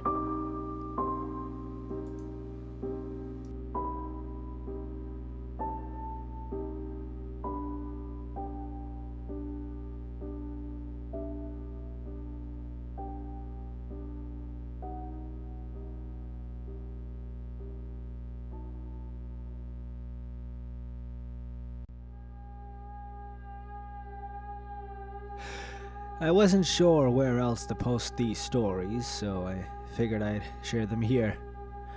I've been a search and rescue officer for a few years now, and along the way I've seen some things that I think you guys will be interested in. I have a pretty good track record for finding missing people. Most of the time they just wander off the path or slip down a small cliff and they can't find their way back. Majority of them have heard the old stay where you are thing, and they don't wander far. But I've had 2 cases where that didn't happen. Both bother me a lot, and I use them as motivation to search even harder on the missing persons cases I get called on.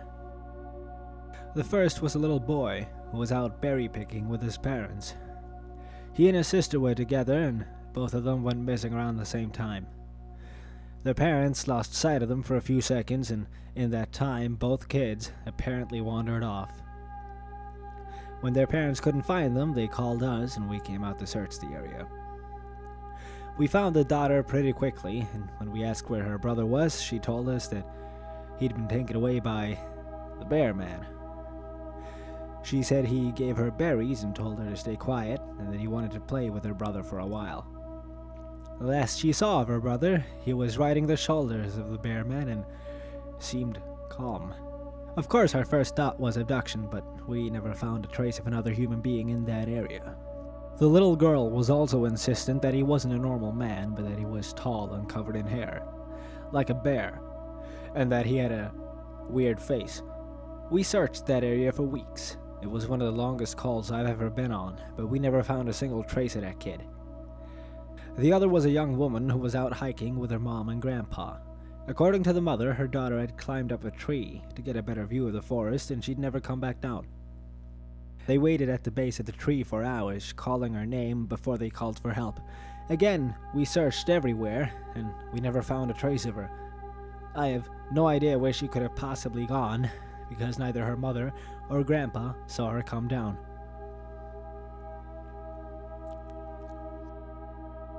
A few times I've been out on my own searching with a canine and they've tried to lead me straight up cliffs. Not hills, not even rock faces, straight, sheer cliffs with no possible handholds. It's always baffling, and in those cases we usually find the person on the other side of the cliff or miles away from where the canine had led us. I'm sure there's an explanation, but it's sort of strange. One particularly sad case involved the recovery of a body.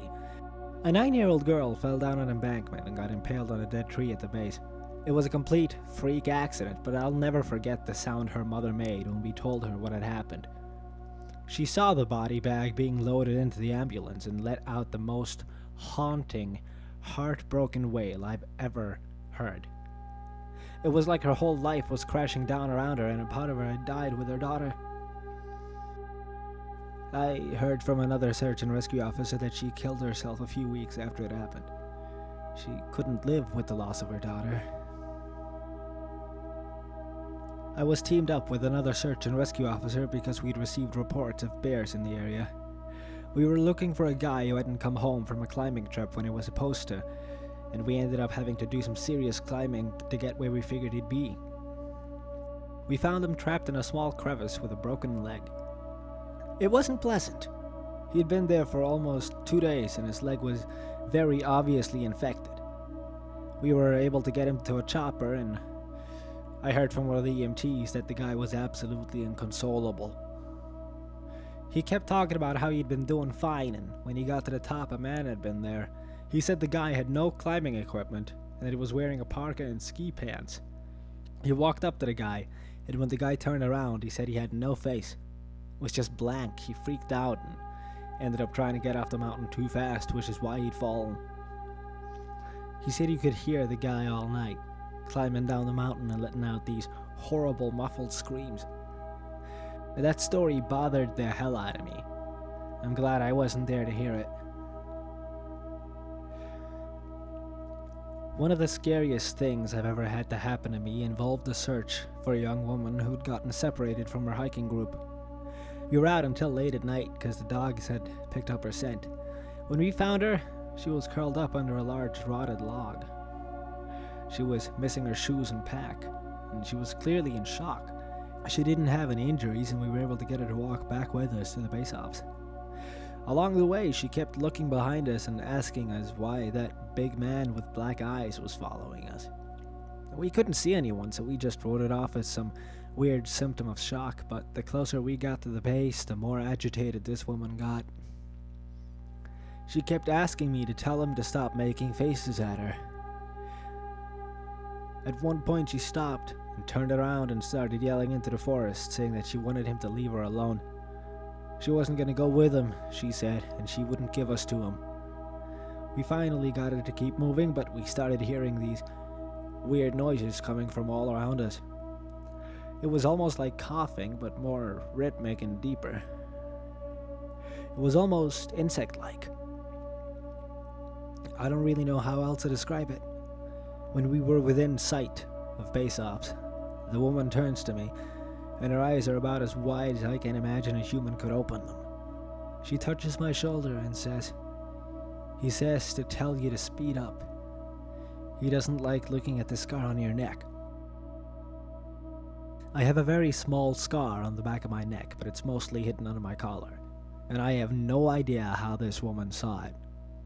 Right after she says it, I hear that weird coughing right in my ear, and I just about jumped out of my skin. I hustled her to ops, trying not to show how freaked out I was, but I have to say I was really happy when we left the area that night. This is the last one I'll tell, and it's probably the weirdest story I have. Now, I don't know if this is true in every search and rescue unit, but in mine, it's sort of an unspoken regular thing we run into. You can try asking about it with other search and rescue officers, but even if they know what you're talking about, they probably won't say anything about it. We've been told not to talk about it by our superiors, and at this point we've all gotten so used to it that it doesn't even seem weird anymore. On just about every case where we're really far into the wilderness, I'm talking 30 or 40 miles, at some point we'll find a staircase in the middle of the woods. It's almost like if you took the stairs in your house, cut them out, and put them in the forest. I asked about it the first time I saw some, and the other officer just told me not to worry about it, that it was normal. Everyone I asked said the same thing. I just wanted to go check them out, but I was told very emphatically that I should never go near any of them. I just sort of ignore them now when I run into them because it happens so frequently. I have a lot more stories, and I suppose if anyone's interested, I'll tell some of them tomorrow. If anyone has theories about the stairs, or if you've seen them too, let me know.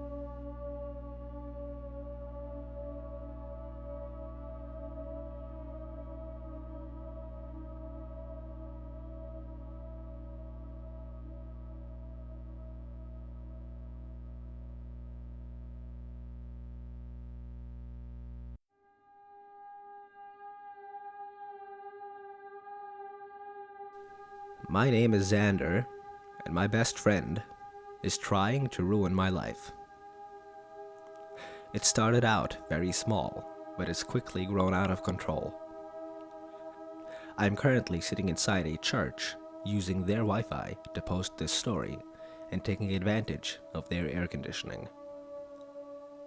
I'm posting this story in case, in case he finds me and kills me soon. It's only a matter of time now, and I want someone to know what happened before I die. 2 years ago, my friend David and I were sitting on the couch at my house, thoroughly bored. It wasn't a temporary boredom either.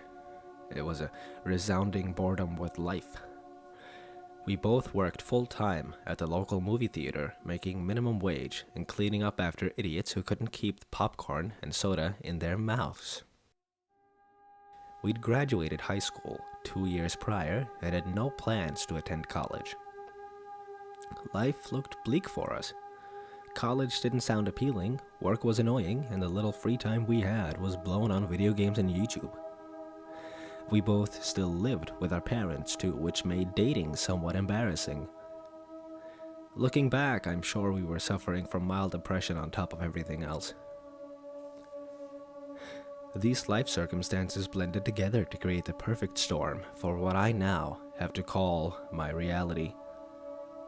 As we sat on the couch at my parents' house, channel surfing the TV, David asked me if I was bored with life. I responded in the positive and he sighed. High school was so easy because we knew our purpose and our goals were set for us. Outline the English essay, finish the math homework, get decent grades, pass the driving exam, be home by curfew, find a girlfriend. And now that we're out of high school, there's no structure. Our lives have become meaningless and we're just floating through space with no aim or purpose. Would you go back to high school then? I asked. He shook his head. In the moment, high school was annoying. It's only after looking back that I see how much better it was than I realized. What's the solution then? I asked. Either go somewhere that has structure and can deliver what high school gave us, or create our own structure, David replied. Well, I don't want to go to college or the military, I said, and I can't think of anywhere else that provides the same structure. I guess I have to make my own, but I have no idea where to start. The thing about high school was that it required a minimum effort. And if you didn't give that minimum effort, you would face the consequences. The consequences were bad enough that you and I would put effort into school. When high school ended, that minimum effort level decreased. Now, our minimum effort is not enough to improve ourselves. Whatever structure we build has to have those consequences built in, and a minimum effort that forces us to improve constantly. David was and is a very intellectual person. He thinks about everything, if you can't already tell. I was pretty dumb compared to him, but I stuck around because he always had interesting things to say. This conversation definitely counted as interesting. I won't bore you with the entire conversation that we had, but it lasted an hour where we discussed how to build structure into our lives. I want to emphasize here that boredom is dangerous. Well, it's not dangerous by itself, but it can quickly lead to dangerous things. Boredom can lead to pain, accidental children, technology that disrupts a monopoly, and even death. Our boredom led to a dare. I dare you to try and ruin my life, David said. What does that mean? I asked. It's a way to build structure into my life. If I know that you're always trying to ruin my life and actively trying to make me fail, then I'm driven to fight back and act on initiative. But how could I ruin your life? I asked. You could ruin anyone's life if you gave it enough thought, planning, and action, David said with a smirk. I'm not going to give you any ideas. I just want you to try and ruin my life. I remember sitting back and thinking about what he meant. The first thoughts that came to mind were about tripping him occasionally or hiding his toothbrush every time I went to his house. My young mind didn't fully understand how serious David was being. His mind was running 3 tracks above mine, so I didn't know what I was getting into when I said, "Okay, I'll try to ruin your life. But I dare you to try and ruin mine as well." He smiled with a newfound enthusiasm, and I smiled back.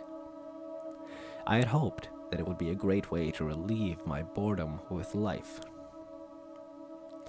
David stood up and punched me in the leg as hard as he could. I shouted at him, mostly out of surprise. He just laughed. "The dare starts now," he said, grabbing his shoes. "We are no longer friends. We are nemesis." He opened my front door and looked over his shoulder. "Good luck," he said. "I hope you'll work half as hard as I will." Once he left, I just sat there, rubbing my sore thigh. Okay, I thought. If he wants a war, he'll get a war.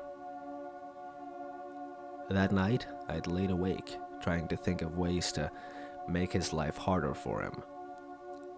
My ideas were all so childish and useless compared to what he would later throw at me. I'm too embarrassed to list my ideas from back then. I wish I could say I remembered the day that David turned against me for real, but it was so subtle that I didn't notice right away. To my face, David acted completely normal. While we were at work, I would sprinkle popcorn over a section he had just cleaned and point it out to him. He would just laugh and say, "Is that supposed to ruin my life?" And then he would clean it up. I expected him to do the same to me, but he didn't. His lack of visible retaliation made me bored, so I stopped. Looking back, I suspect that behind my back he was sabotaging my image with our other coworkers and our boss. Out of the blue, my boss called me into his office and told me that I was fired because I wasn't doing a good enough job. David acted sorry I was leaving, and we promised to hang out again soon. I left, thinking I could make this something good and get a real job. That dream died, and I ended up working at McDonald's instead. After I'd been at McDonald's for a month or so, my parents confronted me. They asked me if I'd been stealing cash from their wallets. I'd never stolen a cent from them, and told them so. They backed off, but only for a week, until my mom's debit card went missing. They confronted me again, this time very angry.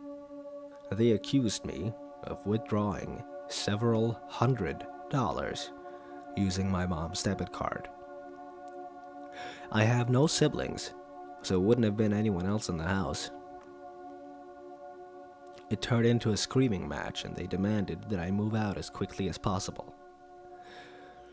With my small cache of savings, I found an apartment near a local community college that housed college students.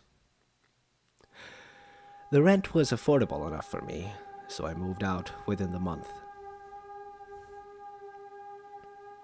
I moved in and became instant friends with two of my roommates, Clark and Ivan. Our other roommate, Isaac, kept to himself and stayed in his room playing video games 24/7. Life got good again because I hung out with Clark and Ivan frequently. David and I had stopped hanging out after I was fired from the movie theater. I hadn't forgotten about him, but I had forgotten about the dare.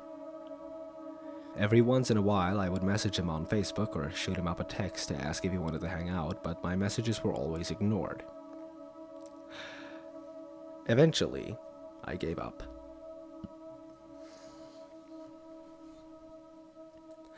Within 6 months, I had a great life going. I was dating a girl named Katie, I'd been promoted to crew trainer at McDonald's, which paid better, and my bank account was slowly growing. I only recognized this as David's doing when I look back, but an obscene amount of junk mail showed up with my name on it every single day. Magazines, credit card offers, vacation ads, and even physical letters from real people who claimed to be excited to be my new pen pal. I sorted through them every day, trying to find some pattern. Clark and Ivan thought it was hilarious. When I came home late from work, they would sometimes toss the junk mail in the air like confetti as I walked through the door, cheering that the Mail King was home. One day, I remember feeling sick of getting all this junk mail and deciding to sit down, call every subscription to cancel. I recruited Clark and Ivan to help me, and we sat down with snacks one afternoon and started to crank through phone calls. In a few days, the tide of junk mail subsided, and we celebrated our efforts. That only lasted a week. The next week, it started coming back in full force. There was twice as much as before, and even some pornographic magazines in the mix. Not only did my physical junk mail increase, but my email became unnavigable through all the new spam messages. Google moved a lot of it to the spam filter, but there were still hundreds of emails that made it through. My email had been subscribed to websites I'd never even heard of. Clark and Ivan were blown away by the new tide of junk mail. The event was dubbed Return of the Junk, and became a great icebreaker for Clark and Ivan to introduce me to other people at parties. One day I was browsing Facebook's People You May Know section when I came across someone's profile that had my picture, but a different name. The account was open for anyone to view and had a lot of porn posts, status updates full of swearing and praises to Hitler. I frowned when I clicked on their pictures. Most of the pictures were the same ones from my Facebook account, but there were some pictures of me that weren't even on my account or anywhere else online. Keep in mind, I didn't remember my dare to David, so I was pretty creeped out. I hit the report button and let Facebook know that the account was a fake and went on my way. I think 3 months or so later is when more stuff started to happen. Katie and I are getting very serious and discussing moving in together. The junk mail still rolls in and I've started to just throw it away. Ivan has moved out to go to an actual university, so a new roommate, Jackson, has moved in. Clark and I attempted to befriend Jackson, but he's similar to Isaac and locked himself in his room most of the time. A new game became available for pre-order, so I submitted my email to reserve a copy. When I tried to log into my email to make sure the reserve code was there, I couldn't log in. I hit forgot password, and it asked if I wanted to use my phone number to reset the password. I pressed yes and waited for my phone to light up. It never did. I pressed the button 3 more times, but no text ever came. I tried old passwords I used to use, but none of them worked. I frowned, but eventually just walked away from my computer. I'd try again, a different day. I sat down on the couch and pulled up Facebook on my phone. A pop-up appeared. "You've been signed out," it said. Then it jumped to the login screen. I thought I'd hit the log out button on accident, so I just typed in my email and password. It didn't work. I tried again, but it still told me the password was incorrect. My phone buzzed in my hand. Katie was calling me. I answered it and immediately became concerned. She was sobbing. "Katie?" I said. "You coward," she spat. "You don't get to just Facebook me that shit. No, you have to talk to me and tell me with your voice." "Katie, what are you talking about?" I asked. "Don't play stupid, asshole. Say it." "Say what?" "You Facebook me and say we're through, but when I call, you deny everything? What the hell are you trying to pull, Xander?" Katie hissed. "Katie, my Facebook got hacked. I was literally just trying to log in when you called. Are you at home? I'm coming over. We are not done. We are far from done, sweetheart." It took me some time to convince Katie that it hadn't been me, but she relented when I showed her that I couldn't log in. I googled how to get my Facebook account back and contacted their help center. Thankfully, they were able to get me back into my account. Lots of links to porn sites had been posted all over my page by whoever jacked my account, so I spent time deleting all of those. I also spent time answering family members who asked about the strange content I had been posting. Awkward. Katie also found out through her feeds that my Twitter and Instagram had been hacked. The accounts were posting hundreds of crude messages and pictures. Those 2 sites took a little more effort, but I eventually regained control over those 2. Fixing my email took a couple days, but I got access again. Not wanting to repeat the experience, I made my passwords into really long strings of numbers, letters, and symbols. Each account had a different password. For anyone who has done this, you know how impossible it would be to memorize your passwords. I wrote them down on a sheet of paper and put it in my dresser drawer. I didn't intend to get hacked again. I'm telling you where I put the paper, so you'll know how freaked out I was when Facebook signed me out again the next week. I checked my other accounts. Locked out again. I shot Katie a text to warn her, and then called the Facebook help center again. They gave me access to Facebook and gave me the same warning about making a long password. When I told them the type of precautions I'd taken last time, they suggested checking my computer for viruses in case there was a keylogger collecting all the information I typed. I called the computer repair center and asked what I needed to get my computer scanned. They asked me to bring it down, and they'd check it out. I had a desktop, so bringing it down required a lot of unplugging. When I got down behind the computer to unplug everything, I found a tiny USB stick that I'd never seen before.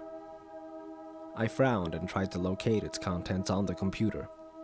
The computer said no USB was attached. The computer repair guy confirmed that the USB drive was a keylogger. He asked me if my computer had ever been anywhere that anyone could walk up and use it. I told him no, and he said he had no idea how it could have gotten there. He didn't charge anything, just warned me to keep an eye on my computer.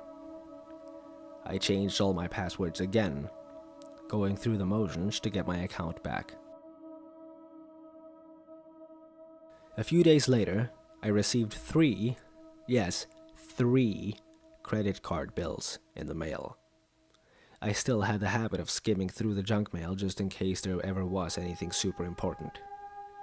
I'm glad I did, because I might never have found out about the credit cards that were registered in my name. I called the credit card companies to inform them that they were mistaken. I had never signed up for a credit card. My parents had warned me about them so often that I'd been deterred from ever getting one. Before you comment and tell me I need them to build my credit, yes, I know that now. A quick Google search told me what to do next.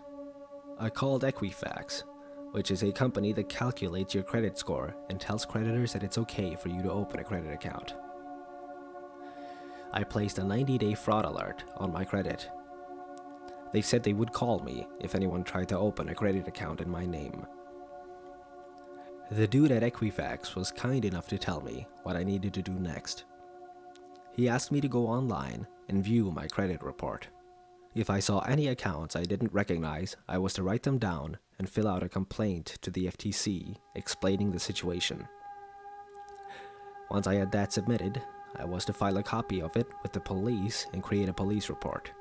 Then I had to take those 2 reports and call each of the credit companies that had issued credit to my identity and start a dispute process. I instantly felt very discouraged at the amount of effort this would require.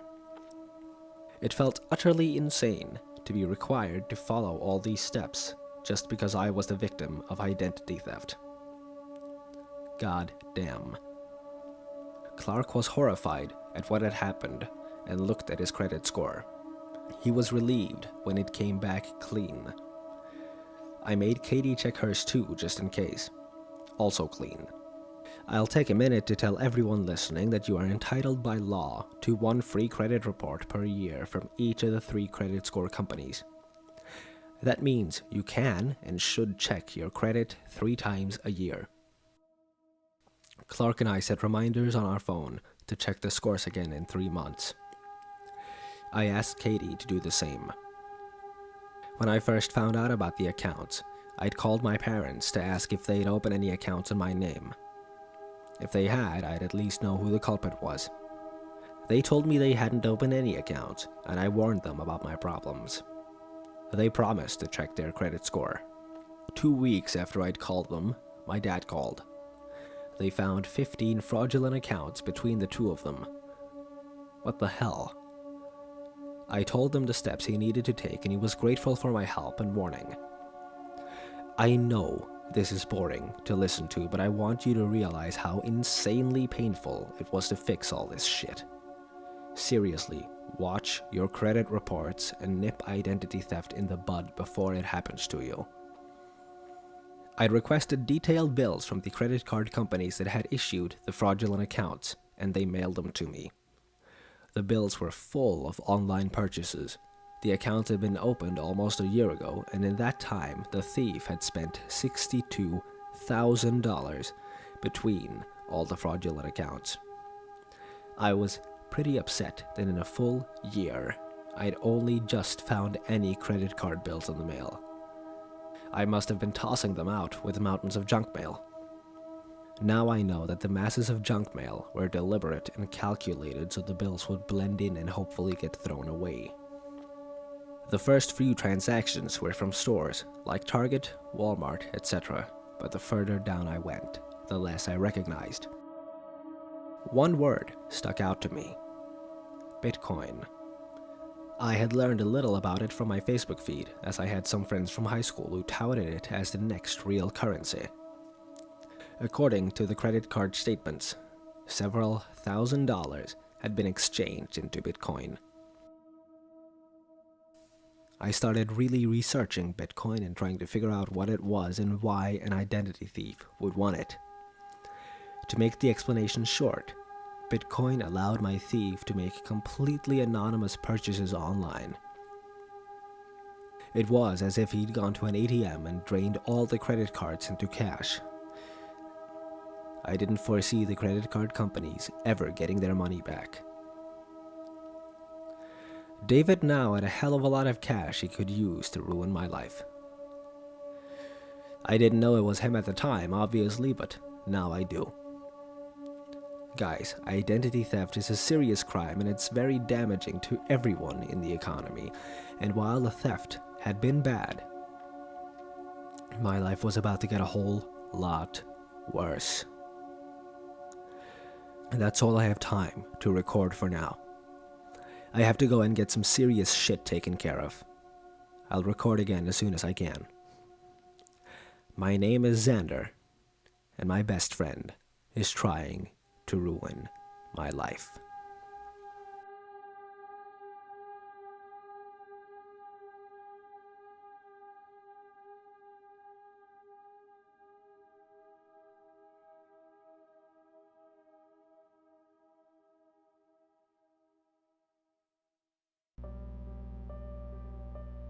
Alex sat in the cold blue glow of the steel chamber, monitors projecting their indecision between camera views outside the small compound, each switch depicting the bright white of the lunar sands under floodlight and the unrelenting black of the empty space above.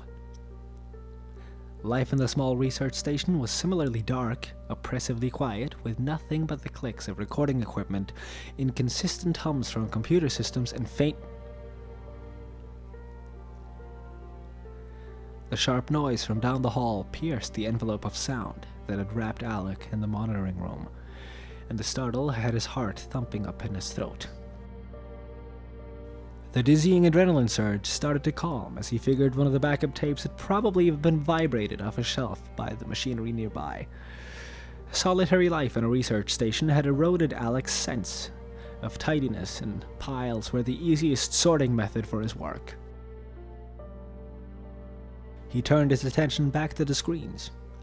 The white screen to the left was depicting a grid of all the camera views in small format. Something on feed 42A caught his attention. 42A. A form was standing below the camera, looking up. Motionless. Humanoid, by the looks of it. What would be the head seemed slightly tilted. Alec brought it up on the center view to get a better look and felt his stomach twist violently in fear.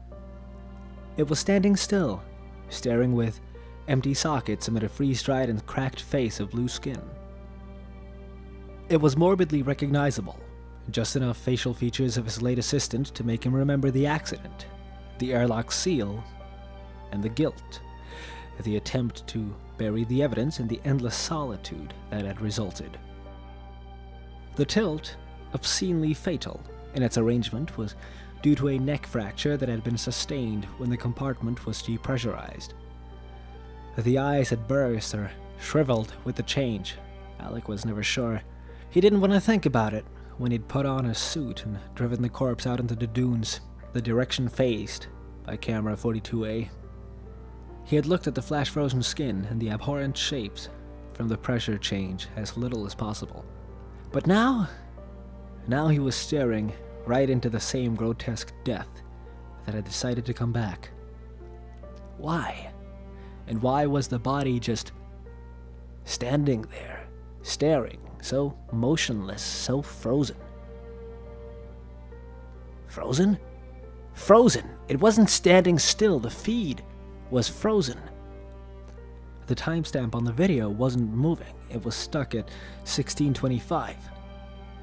Alec's fears and mind raised as he looked to the right to check the current clock. 1640. The noise, the time, the rest of the feeds, those that were live, hadn't shown anything. Alec began to panic. There was an airlock near 42A, one of a pair. The sister airlock that had been his assistant's coffin. He brought up the access logs, noting with dread that all access keypads had been left active, as there had never been anything to keep out. No one knew the codes but the two researchers. 1628. Access granted. Login S. Richards. Inside, it had gained entry 12 minutes ago. No, wait, not inside, breathed Alec with limited relief. There was no subsequent entry for the inner door. It was still in the airlock. The noise must be it beaten on the door. He knew he had to engage the manual lock. Keep it out, maybe he would leave. Summoning up any shred of courage he could manage, Alex stepped out of the monitoring room and turned to face down the sterile metal hallway that ended at the twin airlocks. The black sheen of the thick internal security barrier covered the left entry, while the functional right door sat uncovered, naked, and foreboding. The frosted, thick plexiglass porthole was empty. No hollow eyes, no broken neck, or blue flaky skin staring back at him like with the camera, just silence and solitude. The silence, the staccato death knell, had stopped. Unsure of what this meant, Alec walked towards the door, an undecided pace between hurriedly reaching the lock mechanism and freezing in place with fear. Every step expecting the face, that horrid, cold, unliving face bent at the wrong angle, to reappear in the dark, transparent circle of the door. He finally reached the door panel, and with unsteady hands engaged the manual lock. He even dared to peek out of the porthole to confirm that it had left. Nothing to see, just the empty airlock and open expanse of sterile, lit moonscape outside the external hatch, which sat halfway ajar. A light breeze crept down the hall and stirred Alec's unkempt hair ever so slightly against the back of his neck as he continued to stare out in fear and disbelief. It dawned on him as he heard the approaching shuffle of ragged boots on the metal planking back down the hall. The only breezes in the pressurized facility came from airlock use. Rooted in fear, catching hints of ragged research uniform and broken skin behind his own reflection in the porthole, he began to reach again for the airlock door panel.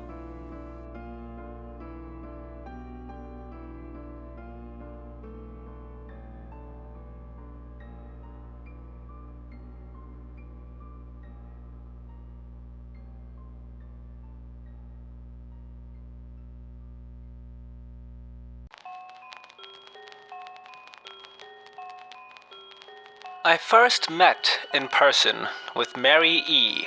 in the summer of 2007.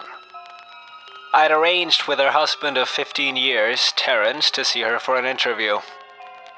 Mary had initially agreed, since I was not a newsman but rather an amateur writer, gathering information for a few early college assignments and, if all went according to plan, some pieces of fiction. We scheduled the interview for a particular weekend when I was in Chicago on some unrelated business, but at the last moment, Mary changed her mind and locked herself in the couple's bedroom, refusing to meet with me. For half an hour, I sat there with Terrence as we camped outside the bedroom door, I listening and taking notes while he attempted fruitlessly to calm his wife. The things Mary said made little sense but fit with the pattern I was expecting.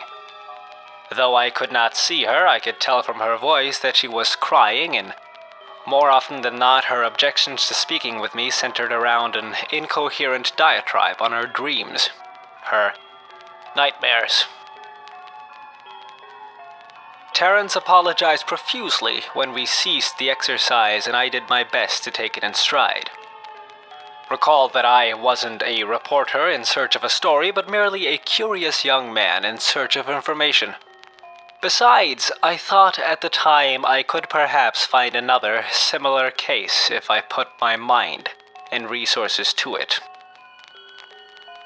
Mary E. was the size up for a small Chicago-based bulletin board system in 1992 when she first encountered smile.jpg. and her life changed forever. She and Terence had been married for only 5 months. Mary was one of an estimated 400 people who saw the image when it was posted as a hyperlink on the BBS, though she is the only one who has spoken openly about the experience. The rest have remained anonymous or are perhaps dead. In 2005, when I was only in 10th grade, Smile.jpg was first brought to my attention by my burgeoning interest in web-based phenomena. Mary was the most often cited victim of what is sometimes referred to as Smile Dog. The being Smile.jpg is reputed to display. What caught my interest, other than the obvious macabre elements of the cyber legend and my proclivity towards such things, was the sheer lack of information, usually to the point that people don't believe it even exists other than as a rumor or hoax. It is unique because, though the entire phenomenon centers on a picture file, that file is nowhere to be found on the internet. Certainly, many photo-manipulated simulacra litter the web, showing up with the most frequency on sites such as the image board 4chan, particularly the X-focused paranormal subboard. It is suspected that these are fakes because they do not have the effect the true Smile.jpg is believed to have, namely sudden onset temporal lobe epilepsy and acute anxiety. This purported reaction in the viewer is one of the reasons the phantom-like Smile.jpg is regarded with such disdain, since it is patently absurd. Though depending on whom you ask, the reluctance to acknowledge Smile.jpg's existence might be just as much out of fear as it is out of disbelief. Neither Smile.jpg nor SmileDog is mentioned anywhere on Wikipedia, though the website features articles on such other, perhaps more scandalous, shock sites as Hello.jpg or Two Girls One Cup. Any attempt to create a page pertaining to Smile.jpg is summarily deleted by any of the encyclopedia's many admins. Encounters with Smile.jpg are the stuff of internet legend. Mary E.'s story is not unique. There are unverified rumors of Smile.jpg showing up in the early days of Usenet, and even one persistent tale that in 2002 a hacker flooded the forums of the humor and satire website Something Awful with a deluge of Smile Dog pictures, rendering almost half the forum's users at the time epileptic. It is also said that in the mid to late 90s that Smile.jpg circulated on Usenet, and as an attachment of a chain email with the subject line, "Smile, God loves you." Yet despite the huge exposure these stunts would generate, there are very few people who admit to having experienced any of them, and no trace of the file or any link has ever been discovered. Those who claim to have seen Smile.jpg often weakly joke that they were far too busy to save a copy of the picture to their hard drive. However, all alleged victims offer the same description of the photo. A dog-like creature, usually described as appearing similar to a Siberian husky, illuminated by the flash of the camera, sits in a dim room, the only background detail that is visible being a human hand extending from the darkness near the left side of the frame. The hand is empty, but is usually described as beckoning. Of course, most attention is given to the dog, or dog creature, as some victims are more certain than others about what they claim to have seen. The muzzle of the beast is reputedly split in a wide grin, revealing 2 rows of very white, very straight, very sharp, very human-looking teeth. This, of course, is not a description given immediately after viewing the picture, but rather a recollection of the victims who claim to have seen the picture endlessly repeated in their mind's eye during the time that they are in reality having epileptic fits. These fits are reported to continue indeterminately, often while the victims sleep, resulting in very vivid and disturbing nightmares. These may be treated with medication, though in some it is more effective than others. Mary E., I assumed, was not on effective medication. That was why, after my visit to her apartment in 2007, I sent out feelers to several folklore and urban legend-oriented news groups, websites, and mailing lists, hoping to find the name of a supposed victim of Smile.jpg who felt more interested in talking about his experiences. For a time nothing happened, and at length I completely forgot about my pursuits since I had begun my freshman year of college and was quite busy. Mary contacted me via email, however, near the beginning of March 2008. Dear Mr. L, I am incredibly sorry about my behavior last summer when you came to interview me. I hope you understand that it was no fault of yours, but rather my own problems that led me to act out as I did. I realize that I could have handled the situation more decorously, however, I hope you will forgive me. At the time, I was afraid. You see, for 15 years I've been haunted by Smile.jpg. Smile Dog comes to me in my sleep every night. I know that sounds silly, but it is true. There is an ineffable quality about my dreams, my nightmares, that make them completely unlike any real dreams I've ever had. I do not move and I do not speak. I simply look ahead, and the only thing ahead of me is the scene from that horrible picture. I see the beckoning hand and I see Smile Dog. It talks to me. It is not a dog, of course, though I am not quite sure what it really is. It tells me it will leave me alone if only I do as it asks. All I must do, it says, is spread the word.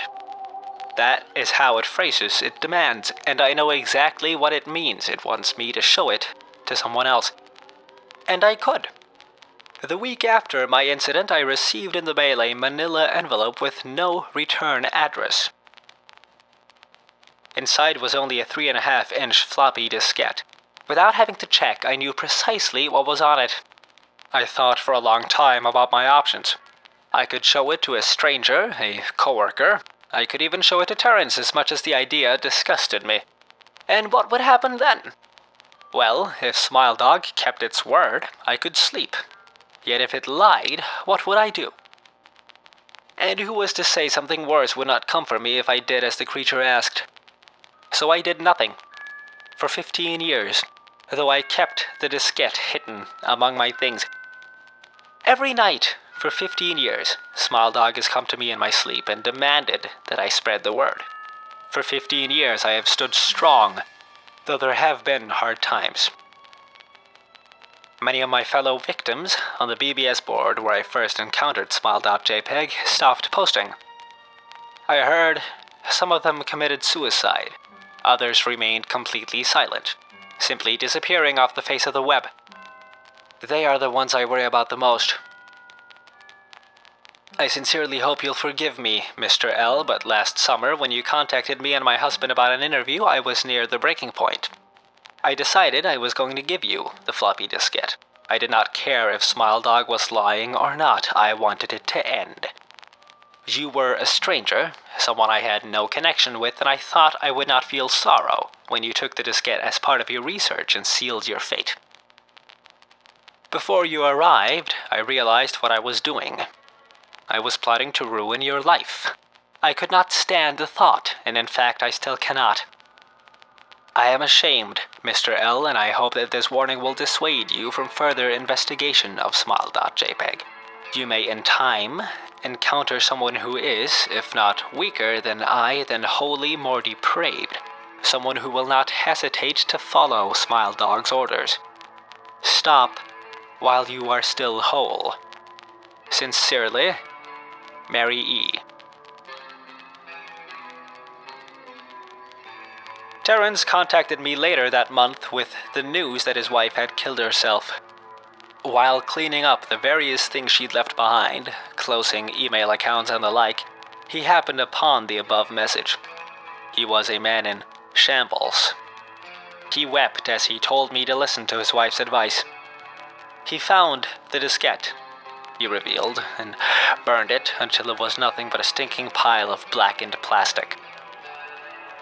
The part that most disturbed him, however, was how the diskette had hissed as it melted, like some sort of animal, he said. I will admit that I was a little uncertain about how to respond to this. At first I thought perhaps it was a joke, with the couple belatedly playing with the situation in order to get a rise out of me. A quick check of several Chicago newspapers' online obituaries, however, proved that Mary E. was indeed dead. There was, of course, no mention of suicide in the article. I decided that, for a time at least, I would not further pursue the subject of smile.jpg, especially since I had finals coming up at the end of May. But the world has odd ways of testing us. Almost a full year after I'd returned from my disastrous interview with Mary E., I received another email. Hello. I found your email address through a mailing list. Your profile said you are interested in SmileDog. I have saw it. It is not as bad as everyone says. I have sent it to you here. Just spreading the word.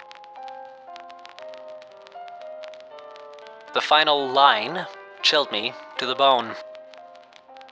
According to my email client, there was one file attachment, naturally called smile.jpg. I considered downloading it for some time. It was most likely a fake, I imagined, and even if it wasn't, I was never wholly convinced of smile.jpg's peculiar powers. Mary E.'s account had shaken me, yes, but she was probably mentally unbalanced anyways. After all, how could a simple image do what smile.jpg was said to accomplish? What sort of creature was it that could break one's mind with only the power of the eye? And if such things were patently absurd, then why did the legend exist at all? If I downloaded the image, if I looked at it, and if Mary turned out to be correct, if SmileDog came to me in my dreams demanding that I spread the word, what would I do? Would I live my life as Mary had, fighting against the urge to give in until I died? Or would I simply spread the word, eager to be put to rest? And if I chose the latter route, how could I do it? Whom would I burden in turn? If I went through with my earlier intention to write a short article about smile.jpg, I decided I could attach it as evidence. And anyone who read the article, anyone who took interest, would be affected. And even assuming the smile.jpg attached to the email was genuine, would I be capricious enough to save myself in that manner? Could I spread the word? Yes. Yes, I could.